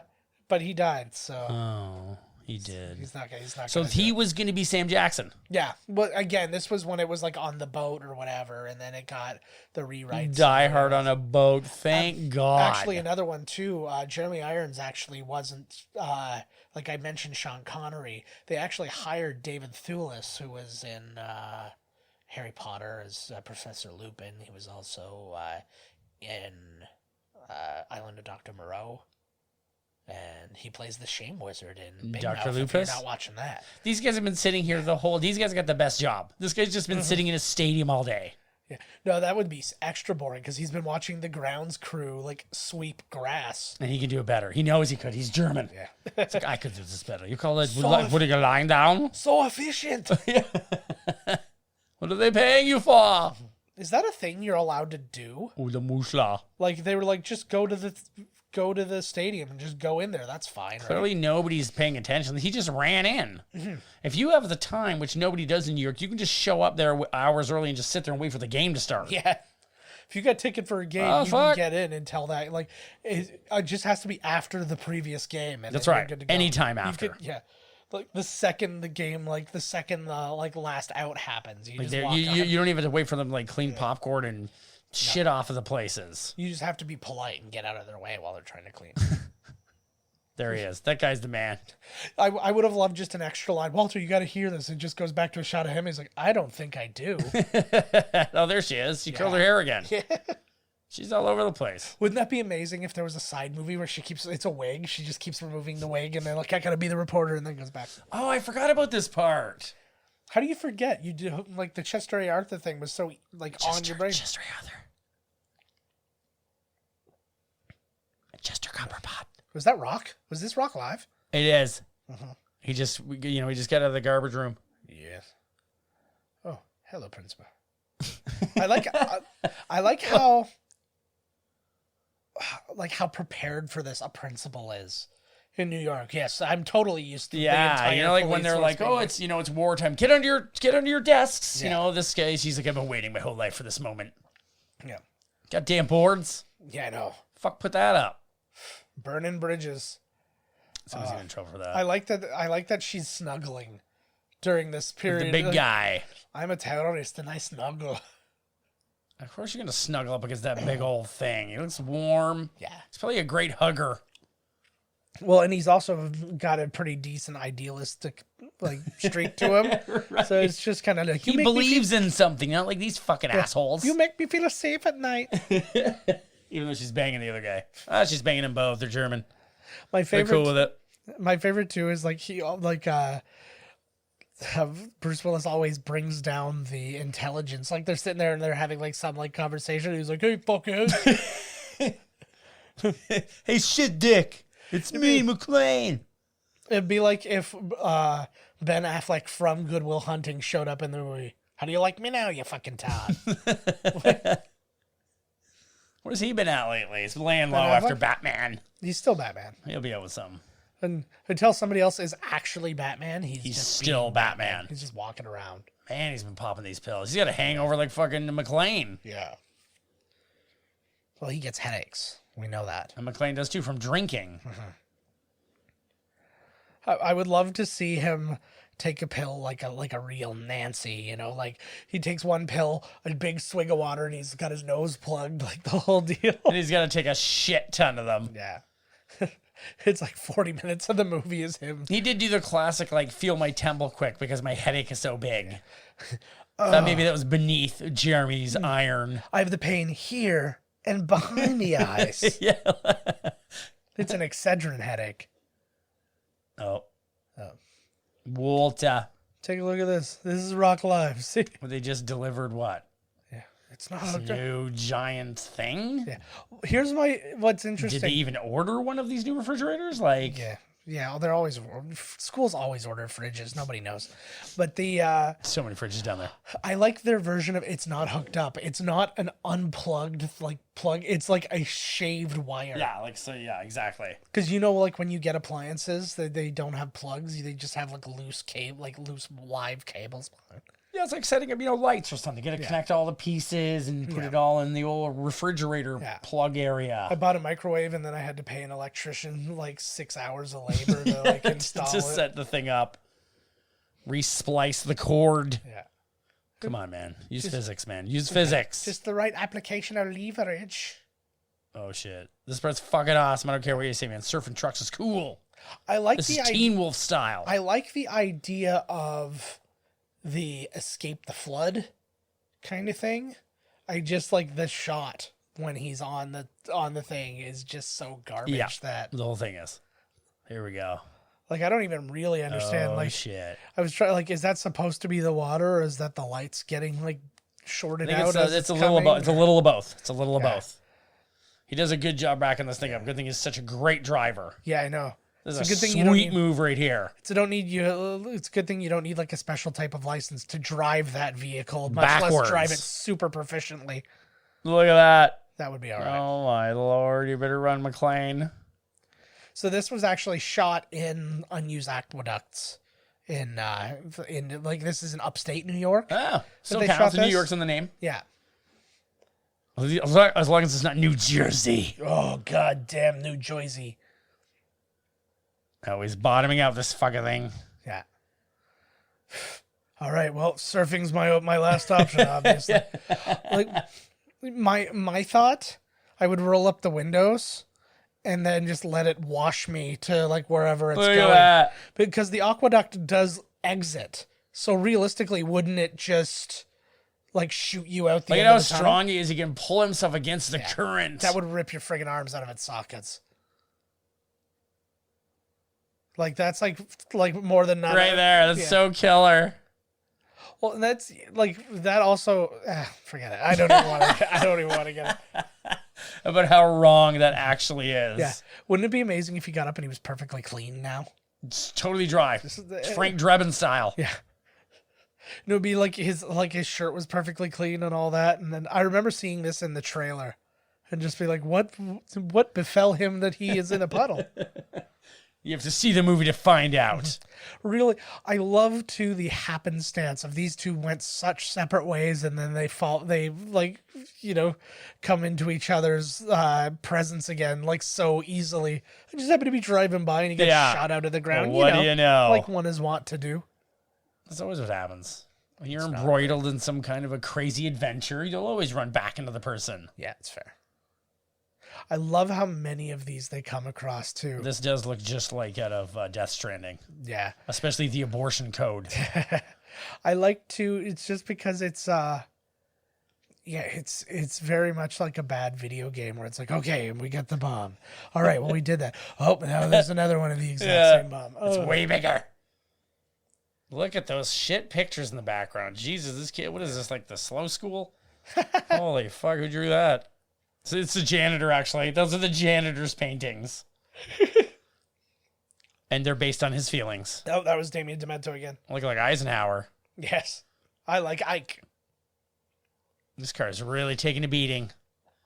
Oh, yeah.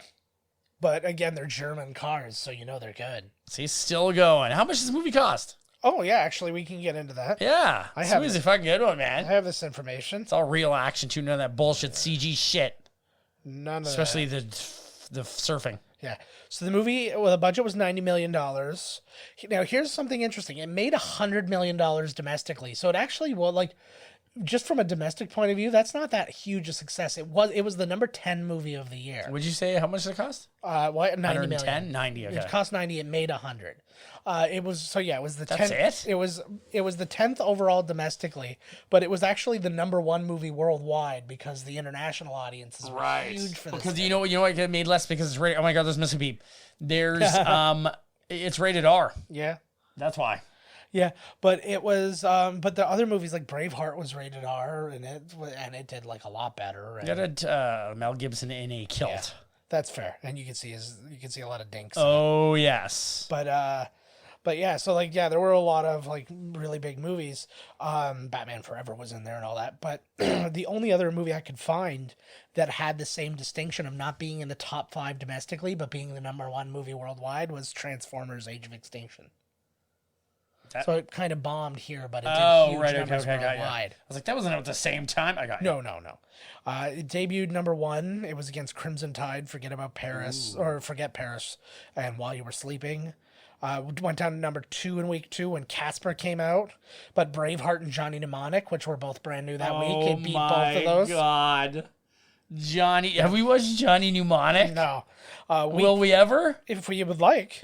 Oh my God. Week 3, it went down to number 3 when Bridges of Madison County came out.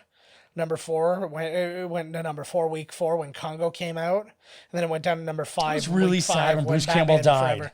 Yeah. In the first 5 seconds. Yeah. And then, so when Batman Forever came out in its 5th week, it went down to number 5. And then it basically just went down the rest of the time. Domestically, again.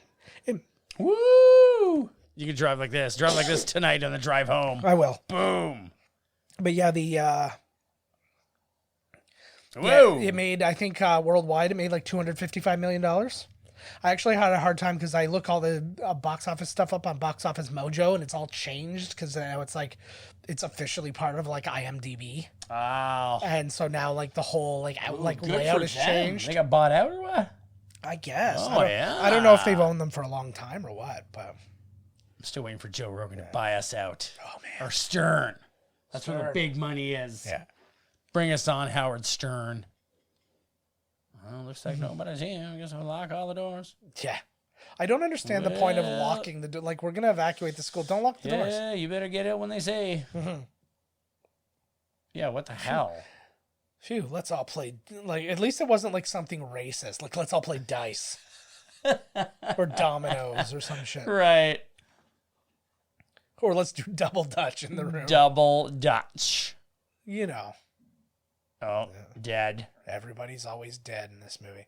This actually also has the distinction of being the longest before John McClane kills somebody in a movie. It was over an hour. Really? Before he actually takes a life. A slow burn. Yeah, I know, right? Oh, Damien Demento's dead. He got a lot of shots there in the shootout. Look, they all got quarters. We got to go to the arcade. That would have been amazing. That's where the major bomb is, the arcade. They go and they're just like playing like Street Fighter 2 against each other for the rest of the movie. And then all of a sudden you just hear in the news in the background, Chester Arthur Elementary School blew up today. I would be, they argue the whole time over who's going to be Zangief. Yeah. We could be mirror match Zangief, but who's the red shorts? Yeah. I want to be red shorts. This part's fucking crazy too. Yeah. Oh, God. Look at this. I work on one of these. Not cargo on it, though. Yeah. Well, cars. Well, cargo, but not. Cars go not on in. It. Yeah? You get it. They would, like, I like this, too. He makes the point the cables will cut you in half. Somebody gets cut in half by the cables. Why is he not cut in half by the cables? He didn't specify who would get cut in half by a cable. Yeah, it would just cut somebody. That's right. Why is that the abort code, like, the first It is option? Christmas right now. Yeah. It's got to be. He's singing. Yeah. He just partridge in a pear treed it. Got a full glass of rum, just in case. Let's dance, motherfucker. They're all green. I don't give a fuck. Yeah. Well, I never understand that, too. Why is somebody, like, color coding the wires based on, like, its ability to... They need to do, like, one of these where it's like, okay, there's, like, this one, this wire, blue, red, green. And then he just says, fuck it, throws the things on, grabs all of them, and just rips them right out of the fucking machine. Well, I also understand, like, yeah, like, the color coding... Touch my foot with your foot. Sorry. Well, we're gay now. We weren't before? Well, we're gayer. Ah, that makes sense. Yeah. Makes a lot of sense. Yeah, seriously, like, how hurry. That's how it happens, people. But I do understand like the idea of like the color coding having to do with like certain like resistance and like wire types and stuff like that. Okay, great. But like I feel like somebody who was making a bomb could strip the wires and like recoat them or like all so you sorts of weren't different things, like right? flip the colors around and it really fuck you over. Yeah. Look at this. Yeah.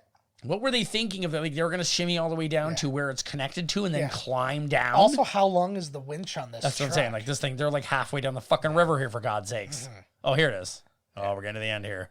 Yeah, like I feel like he's like, I didn't think this all the way through. I feel like it would have run out 8 seconds after it connected to the thing. He's like, hey, wait, I'm trying to have a smoke here. He's like a mime. I was just gonna say. Oh fuck. He was French. They ran out of Germans that would sign up. Yeah, wouldn't it? Oh, I'd hate that shot too. The weird motion blur. Wouldn't that have been an amazing gag though? If you found out the mime was like if you looked close, you found out he wasn't smoking. He was just miming smoking. They'd be done. Oh yeah. Oh my lord. There would be 2 guys with broken backs. Yeah, and that would be the end of that. Look at the no worse for wear. You wouldn't even scrapes. You wouldn't even survive that in Grand Theft Auto. Yeah. But the good news is in that one, you just wake up in the hospital with like $500 less. And they took your money. And then you just go and you beat a hooker. You took your you lose your guns and $500. Yeah, you lose your guns. That's right. Oh, he's got a big wire in his arm. That's why I always thought that you should be able to break into the hospital and then like steal your guns back. I was like, they're in there, obviously.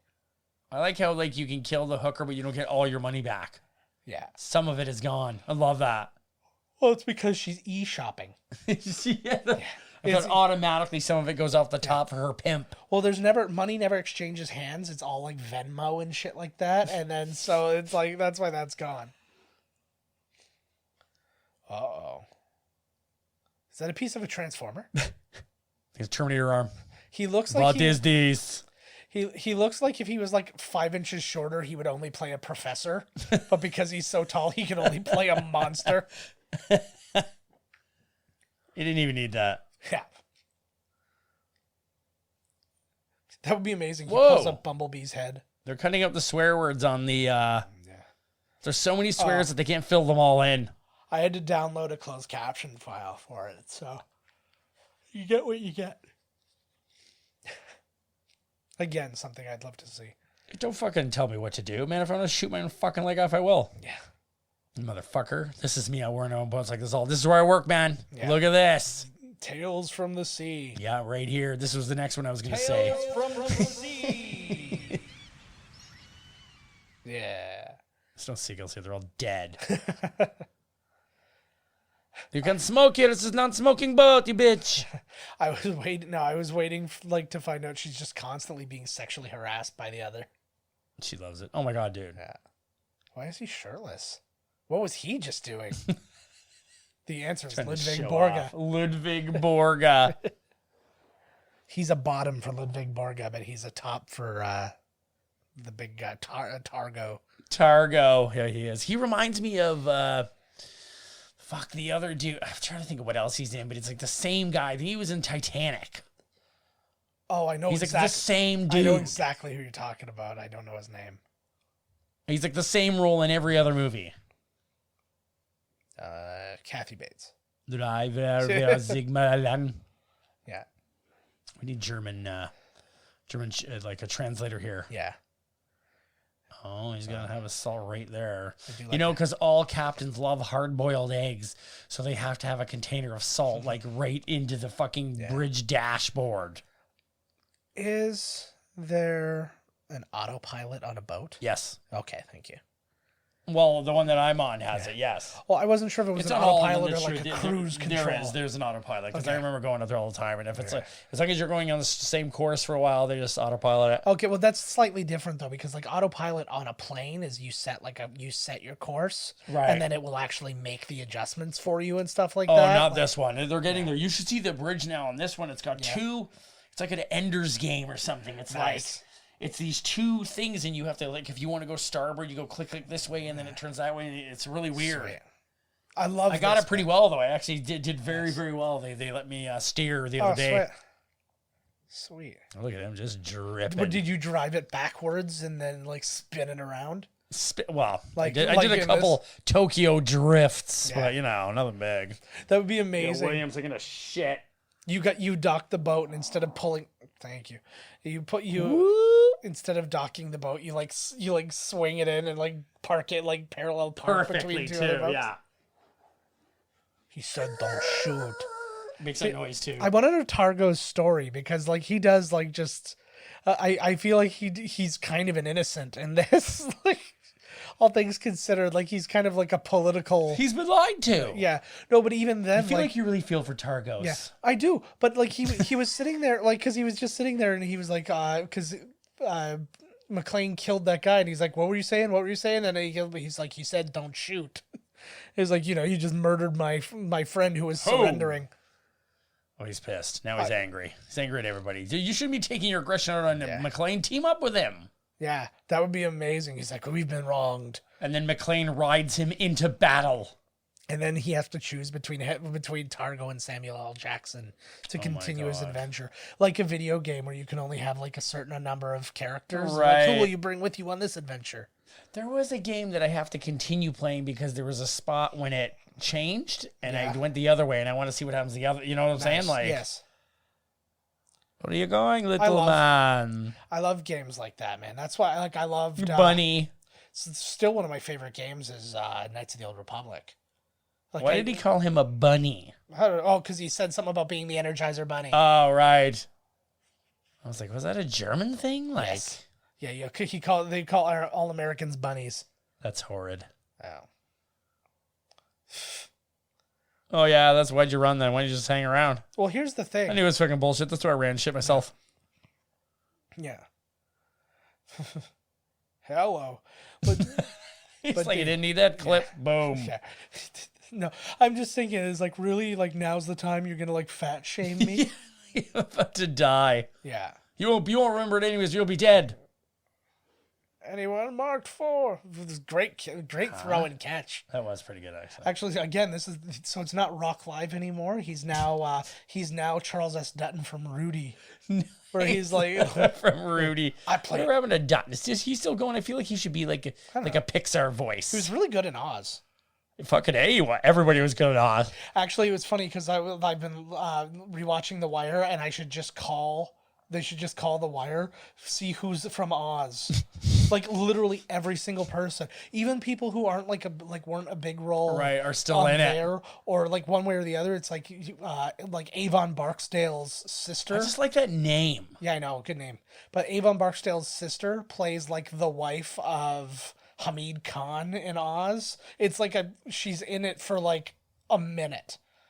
but she has such a bigger role in like thing. But like literally every single person, I'm like, yep, you're there. But in the wheelchair, I see him and everything. Oh, I feel like Idris Elba has not reached the top yet. no. Like, I know he's in a lot of stuff, but I'm surprised he's not more popular. Well, he's way popular. He's just not in. He's right. not getting any lead roles. Yeah, I'm other than, surprised, like he's doing like Luther and stuff like that people love. But everything he does is like a home run for people. Right. But then they're That like, is oh, true. you're not going to be the star of a movie. I just saw him in The Office. He was good. Oh, he was great in The Office. Yeah. I wonder how they find people. Like, I wonder if they were fans, so then they want to be in it. I just downloaded the first episodes as we record this again. But Office Ladies, I think it's called, is a podcast with You Jenna told me Fisher, about this. Yeah. Jenna Fisher and Angela Kinsey, and they're talking like episode by episode through the entire series. That's awesome. So I'm in the middle of doing finishing an audiobook right now. So I've just got all the episodes downloaded and ready to rock. They should have tried throwing one of the kids across the miss horribly. Oh, he's and doing then well. they don't know Like what cocaine. to do. I might as well. That would have been amazing. Which one of you's the lightest? Right in the alley. Okay, well. Yeah. Now you try throwing me, kid. No problem. Yeah, like not Holy, that's a big Gatorade. My God. They have to go across the ocean with all this gold, right? They're going to need something to put back the electrolytes. I was going to say, that's just an industrial size Nickelodeon slime kit. I was like, that's a bunch of Elmer's Just glue. a regular slime. Kids love slime. It was Elmer's glue and activator. Slime was like a big thing again. Mm-hmm. I think like one of my favorite moments from this movie is that spot when he takes, I know I just mentioned it briefly as it happened, but when he takes the gun from Sam Jackson, he's like, oh, you forgot to take the safety. He's eating his egg. Just so chill. Uh-oh. Call your wife.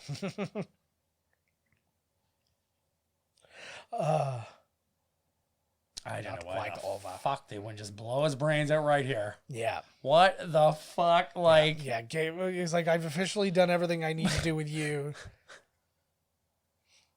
You just, your two biggest dudes, take him out to the deck, put two in his chest, dump him in the river. yeah, that's about it. Look at his teeth. I know, that's what I was looking at too. I wanted to talk, for Christ's sakes. Oh no, I'll take his teeth any day. But it looked like his gums changed from like tooth to tooth. Oh, I don't like. They look like the teeth that my kids drew on my pumpkins. Taking the belt off. And some scar paint. That's gonna come right out here. Yeah. This is when you find out that Sam Jackson is also one of the bad guys and was in on it the whole time. He's like, "Hey, motherfucker!" That would have been a great twist. That would have been really cool. And then he starts speaking German. That would have been actually a really cool twist. Yeah. Because they could have had him placed at that spot to rescue him. That's so now right. he's got like hope. Yep. And then it's like, I've got this guy. That's a great idea. Oh, rewrite. McTiernan missed this one, man. Die Hard 3 Part 2. 0.5. Die harder with more of a vengeance. With just a slightly bit more vengeance-ier. Yeah. Look at her, eh? Yeah, it's like, we've replanned this plan. Won't fail this time. Here's what you do. You show the end of this movie, like, you know, and all the Rocky movies, like the last 3 minutes of the previous Rocky movie airs. Yes. So do that, and then it's Jeremy Irons present day waking up and going, oh, that's what I should do. And then he's like, but I'm going to make one little change. And then the whole movie plays out exactly the same, except with older versions of all of them, because he's been dreaming for this long about it. Like the fuck. I love how they leave them here to be exploded. Yeah. That's true. Yes. No fancy countdown. Oh, how dare you. That's when you find out that's his trigger. I can't be called fuckhead. He's like Marty McFly. Yeah. This is also, to me, one of the worst, like, devices to figure out where he is. He's like, oh, the name of the hotel's on the bottom. It's on the bottle. Quebec. Yeah. Which Dude, book? he's loving it. Yeah. Now I know. I'm going to get all the information I need from this bottle of Excedrin. I mean, couldn't he have just been stopped over there during his plan? You know what I'm saying? And then... Yeah. So apparently he was in a lot worse shape at one point. That was like to the point of like it could be an NC-17 rating. He had giant gashes in him and stuff like that, and they had to like tone it Just down. that one scene would have made it NC-17 of him beating up Well, to shit. there's always a line, right? You can see actually. You notice she never actually speaks like a word in this. If you look at that shot, and you'll see another closer up shot of her later, she's got scars all over her they throat. I was just gonna say, yeah. Yeah. So that's why that's their Her excuse for not throat giving her has any been- lines. She can't talk. And she was kind of bummed out afterwards because she was relieved at first that she wasn't going to have any lines. And then you start going through the filmmaking process and you're kind of like, oh, I wish I had some I lines. was gonna have said something. Yeah. Imagine just one point she just goes like, she has one of those machines and it's like, I want to go take care of you. But in German. You remember when we encountered a guy, we were a kid and we encountered a guy who like Yep. let us use it? Yep. He was a cool guy. I didn't get it right. Like you guys all got it. And I'm like, how can I be bad at this? Yeah, you just had to form the words. Yeah. While kind of releasing a little bit of air. It was weird. Yeah. But like you guys all did it and then mine just like, You got like a neck disease after it touched me. I'm going to try and do this with our I have 2 Adam's apples now. I went to the store. Let me try. Motherfucker. I went to the store. I am watching Die Hard 3. I like it. Die Hard. I think that was perfect.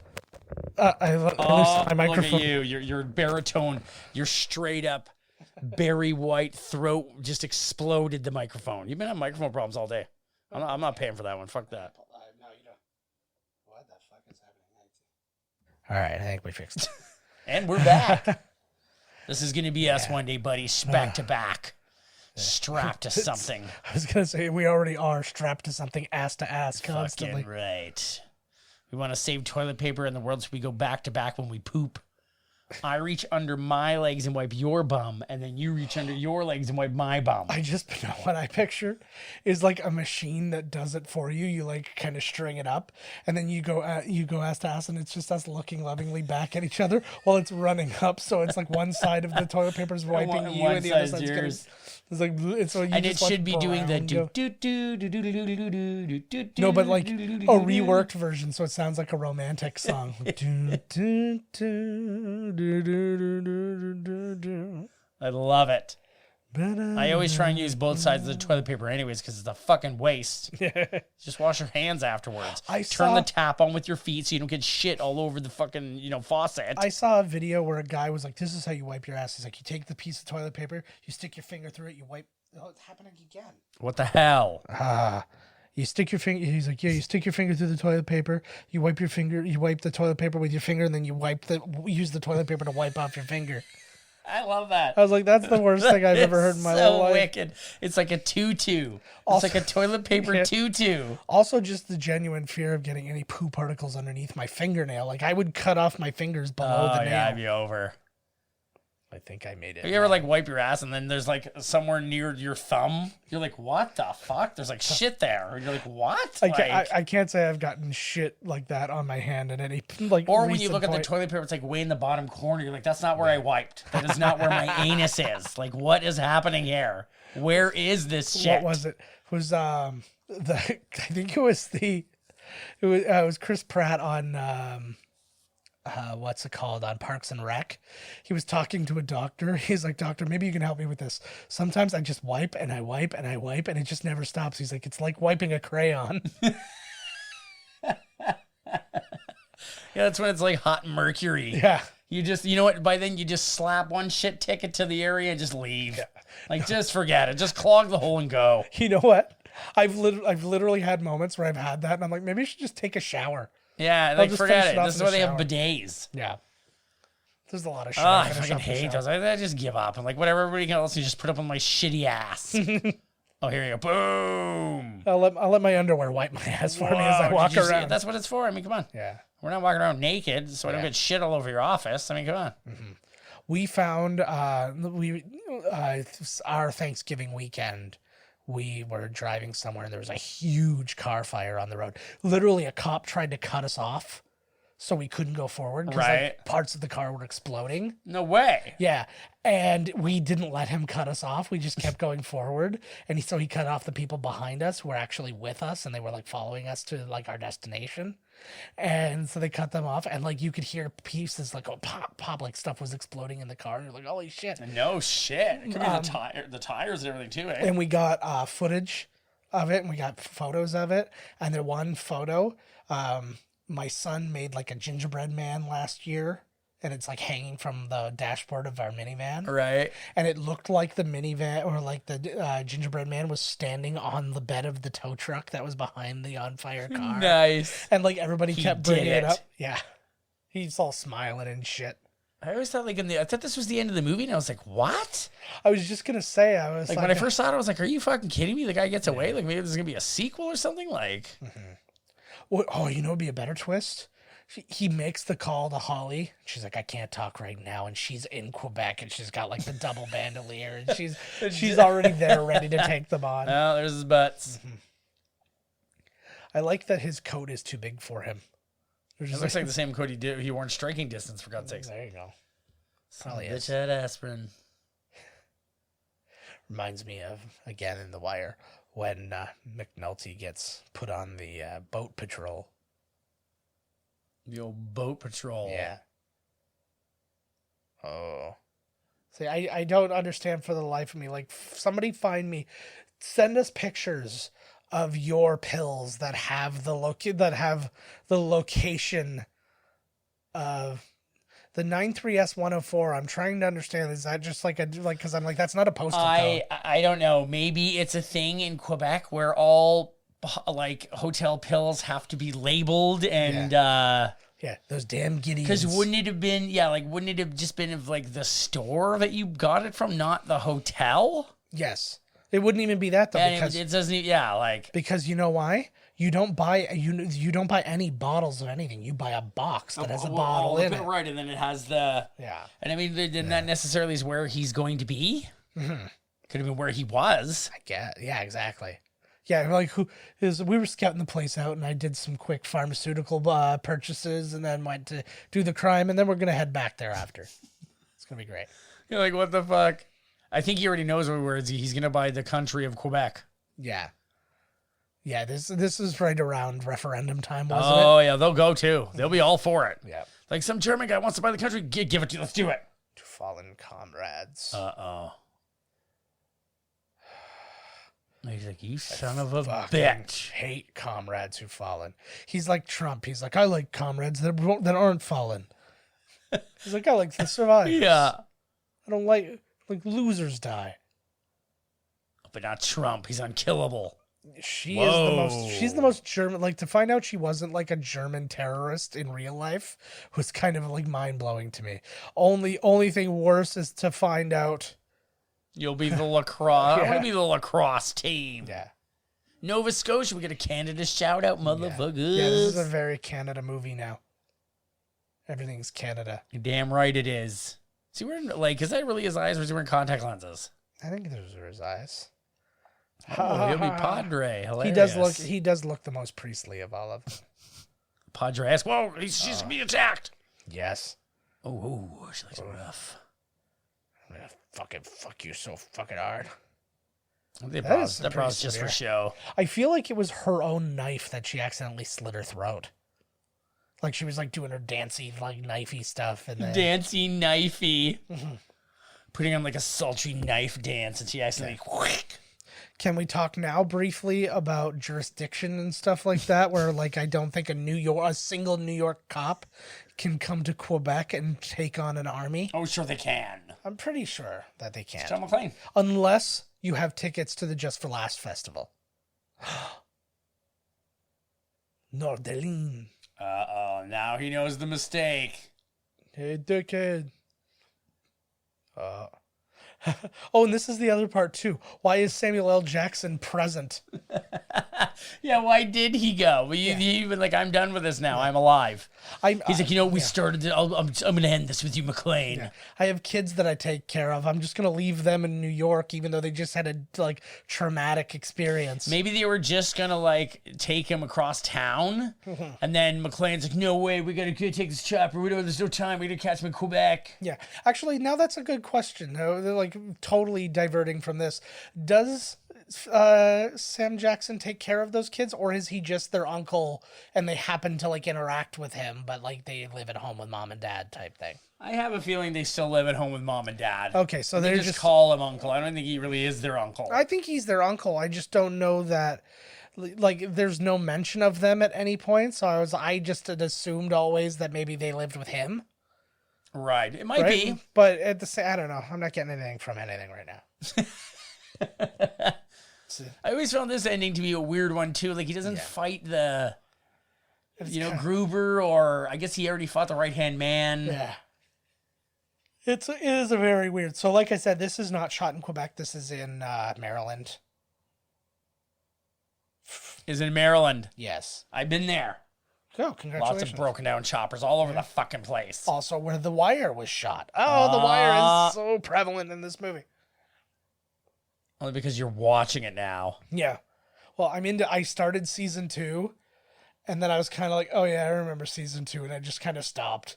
Just in the middle of the first episode, I'm like, I'll just I think I'm on this. I think I'm on the second last episode of the last. It's a little bit dry. It's like that first, with the container full of prostitutes that suffocated or whatever, right? That first season is so good. Oh fuck! There's no way you could you can't. Yeah. There's no way you could. Yeah. Do the same, you know what I mean? They could never live up to it, so there had to be that kind of season. And I totally understand too. It's not like you can be working on the same case for friggin' 5 seasons. Yeah. But at the same time, you can't recreate the magic of what you did that first season. We're like, we need a new wire for this thing. All right, I guess we get a new wire. Right. It's but it's gonna be we're gonna bring back the exact team together, like it doesn't happen in the police.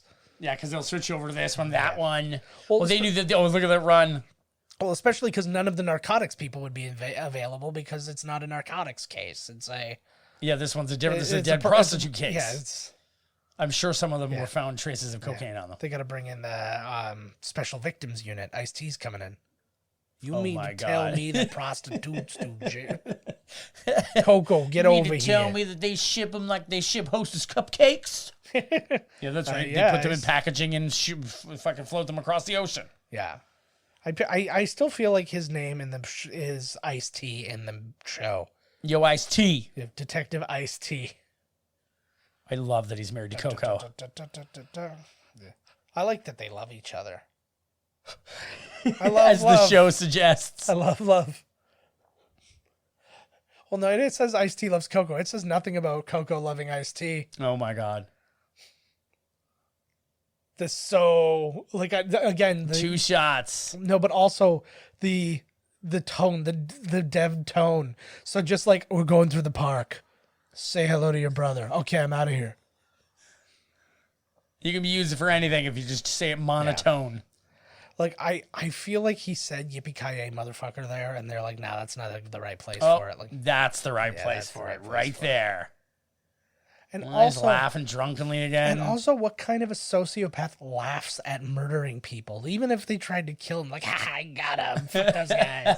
And he's laughing way later too. And I don't think he was laughing all the way over there. And this guy who was afraid to use a gun earlier in the thing is now watching people burn to death, within arm's reach of him. Pretty much is fuck those guys. And once you start getting into it, man, once you get the taste, there's no turning back. Yeah. I like that too.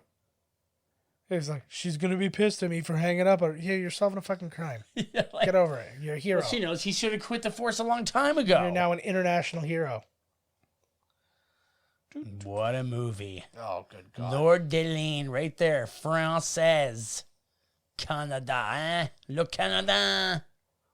Bruce Willis, eh? Samuel I think Samuel Jackson should have been after him. I agree.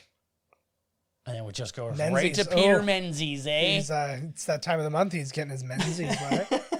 Oh God, I hope that's not what we're doing right now. Are we like going to? I hope we're not like lampooning the names of the. Yeah. I don't really. Yeah, I'm trying to think of what else Synergy made. I'm gonna try. No, that's what I said too. I don't recognize the. Like I said, I thought it was going to be Regency, and then it was like Synergy.